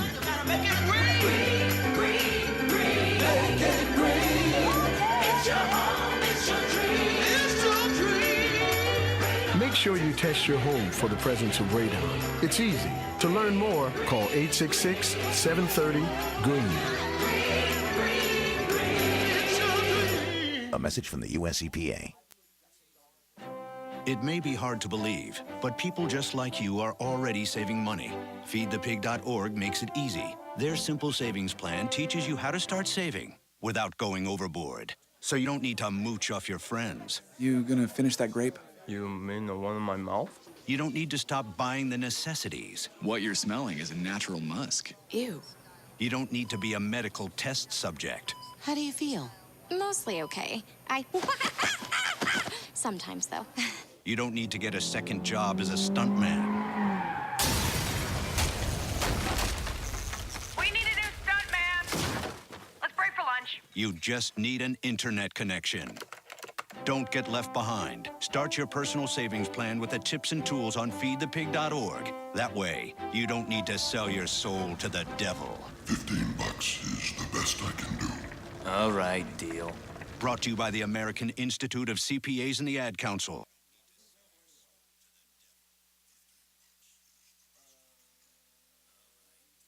Hey, look, Ma, I made it. Hey, look, Ma, I made it. Everything's coming up pieces. And welcome back inside the Extra Point here on WGL 91.1 and Eagle Eye TV. Hello, everybody. Jared Dillard, and joining me in the studio is Alex Houston, Davis Carroll, and Jacob Hillman. As we have less than 30 minutes to go in the show, taking a look at this Saturday. This weekend's going to be a lot of fun just for Auburn sports in general. Not only do we have gymnastics tomorrow, which make sure you look at the video board because you may see some people that you may realize and notice. Not only that, but tonight, Auburn women's basketball against Ole Miss. You can make sure to catch that game in Auburn Arena. I believe that game is at 7 o'clock Central Time. So if you get, if you're out and about, want to get some more basketball in your system, there you go right there tonight. And Saturday is the Big 12 SEC Challenge that Auburn's a part of. Auburn playing Iowa State. But as a program, this is what we're going to do. We are going to pick each game in the Big 12 SEC Challenge, and we're going to see how close we can get. This is a challenge that I believe they've been doing for a couple years now. I don't know the exact number, but it hasn't been around too long. But and other conferences do this as well. Who did the ACC get matched up with? Is it the Big Ten? Yeah. And there's also ACC Big East Challenge. Oh, Big East. Big East is something. The Big East does whatever they want to do at this point. So we're going to pick each game in this challenge, and we're going to see how close we can get and see if we can match it. So the first game up that I want to get into is, let's go ahead and just do the biggest game in this stretch and just go ahead and get that out the way. That is being Baylor versus Florida, which I believe is the last game. Yes. Wouldn't the biggest game be Texas Tech and Kentucky? Or at least the best game? I mean, technically, yes, but also... Jared wants to make the Auburn loss to Florida look better. Ah, okay, yes, of course.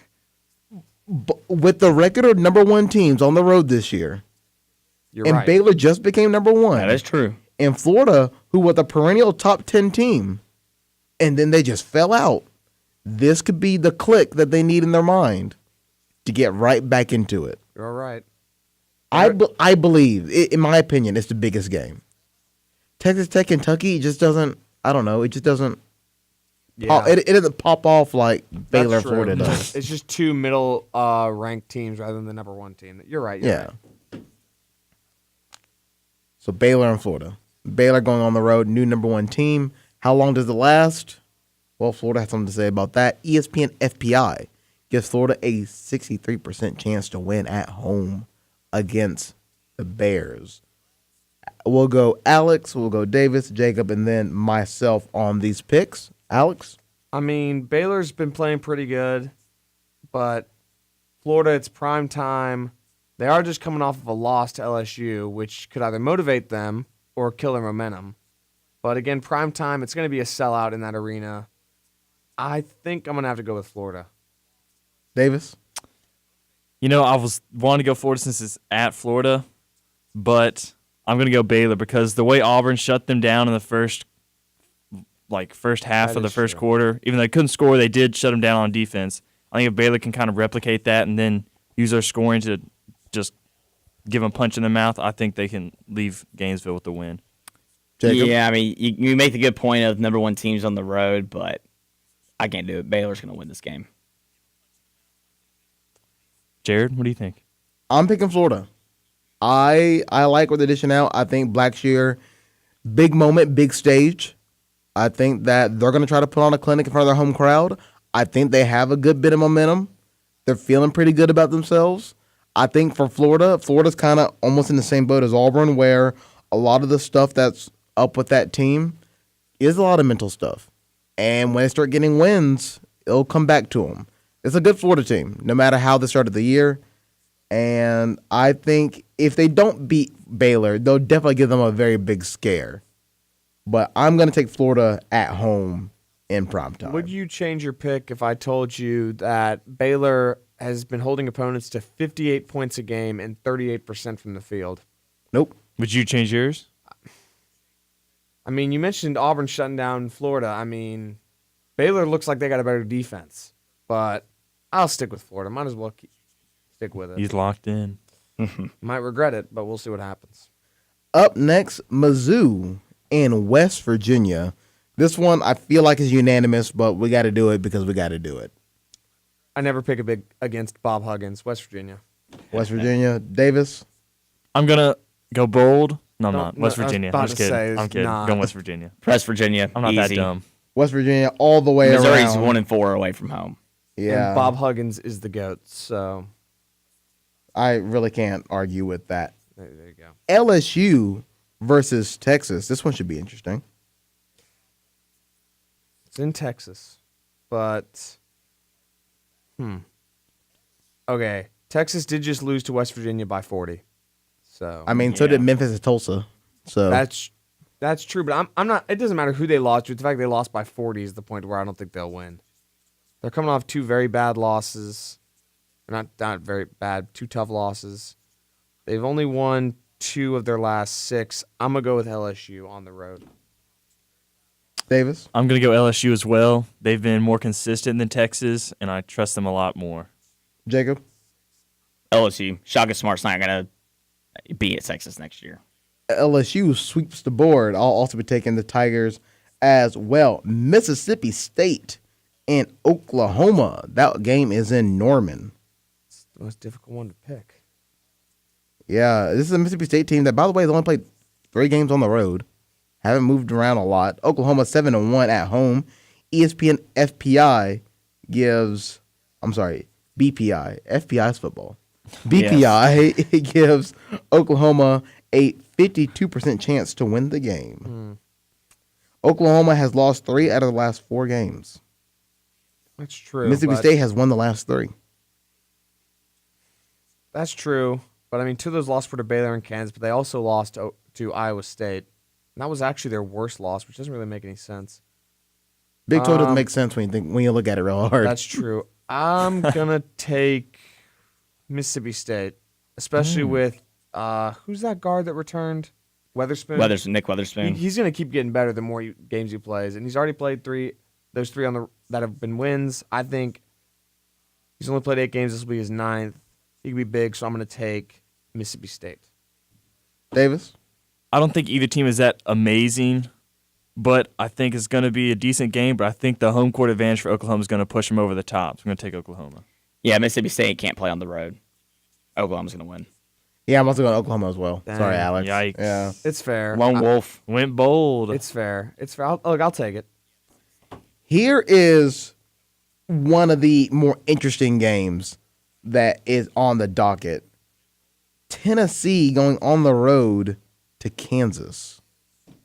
It's a Tennessee team that I don't know. Ew. I don't know much about. Ew.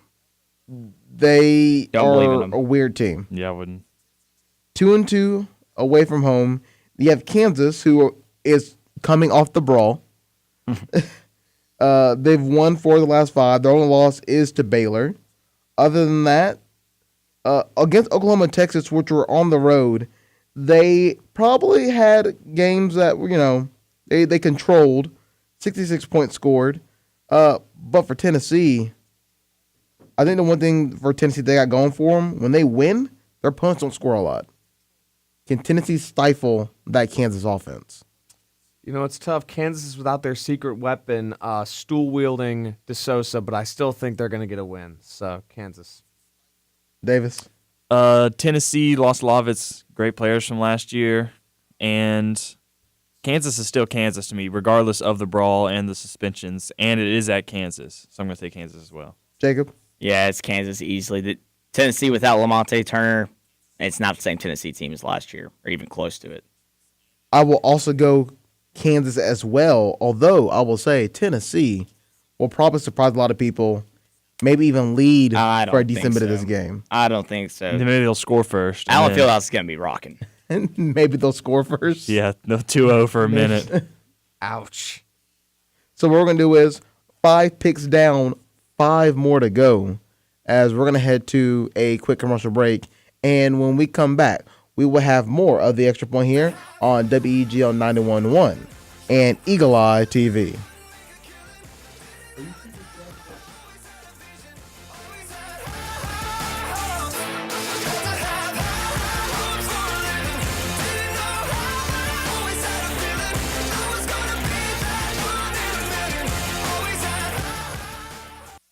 Unexpected reactions to smart financial decisions brought to you by feedthepig.org. Well, I finally did it. I improved my credit score. You're kidding, right? No. How are we supposed to be the bad boys of electro synth pop if you're out there being responsible? The band is about to be discovered. This is our year. Yeah, you've been saying that for a while now. You think anyone in the Rock and Roll Hall of Fame was worried about their credit score? I never really thought that. Of course they weren't. Rock stars aren't supposed to think about that kind of stuff. We're supposed to think about how many guitars we've smashed, write aggressively sensitive power ballads, start questionable fashion trends, tragically break up and blame creative differences. All right. Just I thought maybe it was time to take control of my finances, you know? Start using a budget, get out of debt, set some goals. A budget? Debt? Set some goals? Listen, I knew that we'd have our creative differences, but I was hoping they'd involve a little more scandal. When it comes to financial stability, don't get left behind. Get tools and tips for saving at feedthepig.org. This message brought to you by the American Institute of CPAs and the Ad Council. Dave, what are you doing? Just sending a gift to Dave 2037. Who? Me in the future. I save a little money from every paycheck as a gift to Dave 2037, so he can spend it on things like anti-gravity boots or a hologram Doberman, something cool like that. I think Dave 2037 deserves it. He worked hard. What are you getting Steve 2037? I guess I was thinking Steve 2037 would just fend for himself. Well, all right, but don't expect to be borrowing my anti-gravity boots. You want to have money in your future? You got to start saving now. Putting some money from every paycheck into a savings account or contributing to your 401k can make a big difference later. Put away a few bucks, feel like $1 million. For free ideas and easy ways to save, go to feedthepig.org. That's feedthepig.org. Hey, let's just hope Steve 2037 doesn't get his hands on a cold time machine, because he is going to come back here and knock some sense into you. This message brought to you by the American Institute of Certified Public Accountants and the Ad Council. Who in here trying to start a riot? Who in here trying to start a riot? And welcome back inside the Extra Point here on WEGL 911 and Eagle Eye TV. Hello, everybody. Jared Dillon joining me in the studio is Alex Houston, Davis Carroll, and Jacob Hillman. As we only have a couple minutes left until the end of the show, end of the week show, here on WEGL 911 and Eagle Eye TV. We are picking the the Big 12 SEC Challenge. Got to be alphabetically correct here. As we are now moving on to Oklahoma State and Texas A&M, a battle of, I was going to say 500 teams, but A&M is not 500. They're 9-8. But, I mean, they went against Missouri 2 nights ago. Big win for the Aggies. I said that very jokingly. By the way, Oklahoma State has lost the last 6 games. So, that's bad. And look at the score of these games: 55-41, 52-40. And then they start scoring more, but then the other team just scores more. Wow, that's... Okay, so do we even have to pick, or can we all just agree that A&M's going to win? It's kind of interesting because BPI has Oklahoma State at a 64% chance to win. That doesn't make any sense. Texas A&M's awful. I mean, That's A&M's why. awful, but they're terrible. Oklahoma State looks worse. I wouldn't say so. I think those losses, other than a Texas loss, the Iowa State loss isn't great. Looks like we have some conflicting ideas about. I'm probably gonna pick Texas A&M, but I was like I'm not surefire confident. taking Oklahoma State until you just said those stats about them. So now I'm kind of second guessing it. Alex, who are you going with? Oklahoma State has lost 9 of their last 11. Which means they were Wait, 7 hold and 9 of their last 11. Really? It's bad. Hold on, look at the full Their schedule. only wins are Houston and Southeast Louisiana. It's bad. They won 2 games. Oh, buddy, that's a bunch of L's. Yeah, they won 2 games since December. Oh, wait. Mm-hmm. Oh, my goodness. Ole Miss. Oh, my goodness gracious. Lost to Iowa State. No. They didn't lose to Ole Miss. They beat Ole Miss 78-37. Ole Miss, what is you doing? Talk about suffocating defense. Oh, my goodness. I think that's because of Ole Miss. No, that's true. I agree. But, yeah, A&M's going to win. But I'm just glad we could do this just to marvel at the fact that Oklahoma State is having one. I mean, imagine being 7-2 and being like, all right, about to go play Georgetown, and then losing 9 of your next 11. Davis? I'm going to go Texas A&M. That skid is kind of scaring me to pick them. I'm picking prove me A&M. wrong. Yeah, I'm picking A&M, but I know I'm going to be wrong. I know Oklahoma State's going to win this game just based off this Don't conversation. worry. I'm picking TAMU too. We'll all go down together. I'll be an Aggie for a day. They actually weren't 7-2. They were undefeated at one point. They were one of the undefeated teams. And then... Then again, those wins included Yale, Oral Roberts, who they only beat by 5. Wow, this is... Wow. Moving on. From Marcus Smart attacking fans to that. Rest in peace. Oklahoma State basketball. TCU taking on Arkansas. And for TCU, don't blink. They do have a win over Texas Tech. So that's good for the Horned Frogs. And Arkansas has lost the last 2 games against Kentucky and on the road against Mississippi State, which that's not an easy road game at all. So this one, I would say, is, I don't know. I feel like TCU has a shot. What do you guys think? You know, it's tough because Arkansas has lost those last 2 games, but they are at home, and TCU did beat Texas Tech, but they did lose to Oklahoma on the road by 20. They then lost to West Virginia on the road by 30, and they also only scored 52 on our beloved Oklahoma State. So that's not good. With all that in mind, I'm just going to have to stick with the home team and go with Arkansas, especially because with how tough the SEC schedule is, this is games they have to win. They have to keep pace with the rest of the SEC. They are 7th in the SEC right now.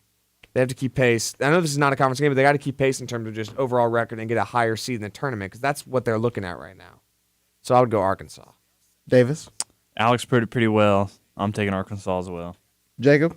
Arkansas. I am also going Arkansas as well. Big Suey. I mean, it looks like for most of us, we're leaning SEC heavily. Kansas was the only one that was like, yeah. Unfortunately for Alex, he thinks Mississippi State has a chance against Oklahoma. I'm just saying, if I'm right, it's going to be really funny. West Virginia is also kind of a slide for us. But if you're wrong, you look stupid. Yeah. This is what happens in Pick'em. It's a double-edged sword. Fine. Also, so was Arkansas good at basketball last year? No. I'm just trying They to were say, awful okay, last year. so in that case, then let's look at a correlation here. Chad Morris is fired. Arkansas basketball gets better. Don't do this. Chad Morris is hired. Don't do Auburn this. loses twice. Uh-oh. Technically, he was hired back in December. Dude, doesn't matter. That was easy schedule. Don't let facts get in the way of a good story. I was about to say, come on now. Causation or correlation does not equal causation, Alex. All I'm saying is Chad Morris is a better basketball coach in terms of destroying programs than he. Well, actually, I don't know. He destroys programs in football too. It's tough. Yikes. What are you on about over there? I don't really know. He's on a tangent. Chad Morris is something. That's all I'm saying. You'll run out of time to finish the pick'ems by the time you're done. No, we won't. All right. We're on to Kentucky and Texas Tech, which is probably the hardest game to pick. Yeah. Kentucky inconsistent as I don't know what. Mm-hmm. And Texas Tech 9-1 at home, but they've lost 3 of the last 5. Granted, 2 of them are on the road. I'm sorry, excuse me. Yeah, no, two of them were on the road, yeah. And the one loss was 3 of to them on the Baylor road. by 5. The one loss at home, I should say. Yeah. I don't know. It's not easy. And you look at their numbers, they're identical. They're the same team. I will say, there's no pattern because like Kentucky played bad on the road against South Carolina, but then they beat Arkansas on the road. I'm gonna have to go with. Let's see. I have no idea. I have my pick in. Me too. I'm picking Texas Tech. This crowd is going to be jacked. These tickets are $200, the cheapest tickets. I'm taking Texas Tech too. Yeah, with that in mind, and the fact they're 9-1 home, I'll take Tech. I don't trust Kentucky enough. I don't either. I don't think Kentucky's anything special this I'm year. not sure Kentucky trusts Kentucky. I'm picking Kentucky. Oh no, Jared, you look really smart or really stupid next week. I already look smart. One of us is going to be undefeated somehow because we're all for every one game somebody just picks opposite. I think me and Jacob have the same picks. Yeah, we do. Okay, so it's either either me and Jacob go undefeated, or me or Jared are going to win. I'm picking Kentucky for the sole reason that I think, even though it is at home for Tech, something is a little bit, I don't know. There's something about Kentucky around this time.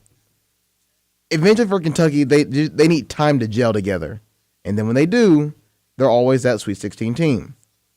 I think this could be the catapult for Kentucky. Look, I know what happened in South Carolina. They came back, lost on a buzzer beater. If it wasn't for that, we're looking at a 15-3 Kentucky team. They're playing better. They beat Georgia by 10. They took down Arkansas on the road. They beat Alabama, which Auburn can't say they did. They've beaten Georgia twice already. I like Kentucky in tough matchups. On to Alabama and Kansas State. This one I have no clue. Really? Yeah. Alabama scores a lot. Kansas State doesn't score a lot, but doesn't allow very many points. I think Alabama's getting red hot. I really do. They're going to finish probably top 5 in the SEC. I would say 5 is their max, but I think they'll get there. I'm going to pick Alabama. Kansas State 1-3 on the road, lost 4 of the last 5. Alabama's won 3 straight, including beating Auburn. I mean, Bama's also 7-1 at home. I'll take Bama as well. I'm also taking Bama. Alabama sweeps the board, and that brings us to the final game of the Big 12 SEC Challenge, and that is Iowa State going on the road to Auburn. This is the kind of game that Auburn finds a way to score 50 points and shoot 10% from the field. But I have a feeling that Bruce is not going to let that happen again, or at least not against a team like Iowa State. So I'm going to pick Auburn. War Eagle. I'm taking Auburn too. Jacob? Auburn. Iowa State, they're terrible. You can't pick Iowa State. They're 0-4 on the road, and they're just not good. Just wait for Jared to pick Auburn Iowa hasn't State. lost at home, so. Look. Jared, don't do it. There's no chance Jared does it. He's thinking. He wants to be bold over there. Look. Hear me out. When I say this. The Iowa State curse only works in Ames. And this is not in Ames. In I don't Ames, care. Iowa. That's true. Yeah. That's the true. Iowa State curse only works in Ames, Iowa. That's fair. And usually it's only in football. It's a black hole of college football. You don't go in Ames, Iowa, and then you're going to win yourself a football game. That's true. You're not wrong. This ain't football. Last time I checked. Hopefully. We're playing basketball. It's true. And ain't in Ames, Iowa. We're in Auburn. Auburn's coming up big. They're hot. Hopefully Devin Cambridge keeps it going. Drops at least 15. Get him at least 15 points. That should be nice and steady. I think Bruce will like that. Hopefully the guard play is more consistent, at least from the shooting side. And the defense just locks it down. And Auburn wins by more than 15. That's the hope. I'll pick Auburn in this game. Whew, you had me scared there for a second. I was Jared. about to say, I was a little worried about you. When you know when I'm pulling the trigger, because there's a big old grin on my face. I don't hide it very well. I don't have a good poker face. That's tough. Yeah. You gonna play poker sometime then, Jared? No. Oh. No. I need to go on vacation soon. I don't need to lose any money. Anything else before we get out of here, as we have about a minute and a half to go? I mean, there really isn't much else going on. I'll just throw some in there. Horns down. That's all I want to throw in. Just randomly. Consistently. Yeah. If any Every last time. words before we head, into the weekend, Texas is not back into the sunset. in anything. Why y'all keep dissing on Texas like that? That's like a. That's all we do. It's all we do. When I commit to Texas in the next couple of months, don't say I anything. thought you were coming to Oregon. Go Ducks. How many? No, Sound like Oregon Sam. was like 6 schools ago. Okay. Yeah. Well, okay. We went from Oregon. I believe Harvard was in the mix at Harvard. one point. Hey, aim high, man. Hey, Cambridge can get into Brown. I can get into Harvard. Harvard was there. Texas. Mississippi State. Mississippi State has been on the radar. LSU. Joe Burrow. Oh my gosh. LSU's there. You're terrible. And I think there was one more school, but I forget who it was. That must be that important. Oh, I'm sorry. I know that school, Auburn. Do not go to Texas. I don't know, man. No. It's interesting. It's a factory of sadness. It's interesting. Factory of sadness. Factory of mediocrity. That does it for the show today. Yes, we'll go ahead and end it right there. So thank you guys for joining us on the show. It's fun, as it always is, Monday through Thursday from 7 to 9 a.m. Hopefully it is not raining, and if it is, Godspeed everybody who needs to walk where they need to go. But I didn't do it. That's going to do it for the show today. Thank you, Alex, Davis, and Jacob for joining me on the show. And we'll see you next Monday at 7 a.m., hopefully to recap all of Auburn basketball and Auburn sports, as well as some things that happen in the NBA. Thank you guys for tuning in and watching the Extra Point here on WEGL 91.1 FM. That does it for the Extra Point here on WEGL 91.1 FM and Eagle Eye TV. Want to watch more? Catch replays of the Extra Point on Eagle Eye TV by going to eagleeyeauburn.com. You can also go to WEGL 91.1 FM YouTube page for full replays. Want to listen more?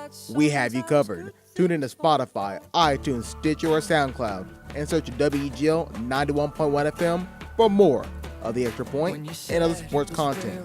Stay up to date with the latest news and sports by visiting WEGLFM.com.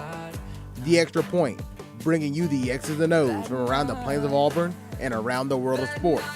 Auburn's best sports talk radio show, Auburn's only sports talk TV show.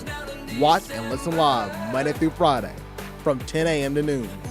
WEGL Sports, where every game lives.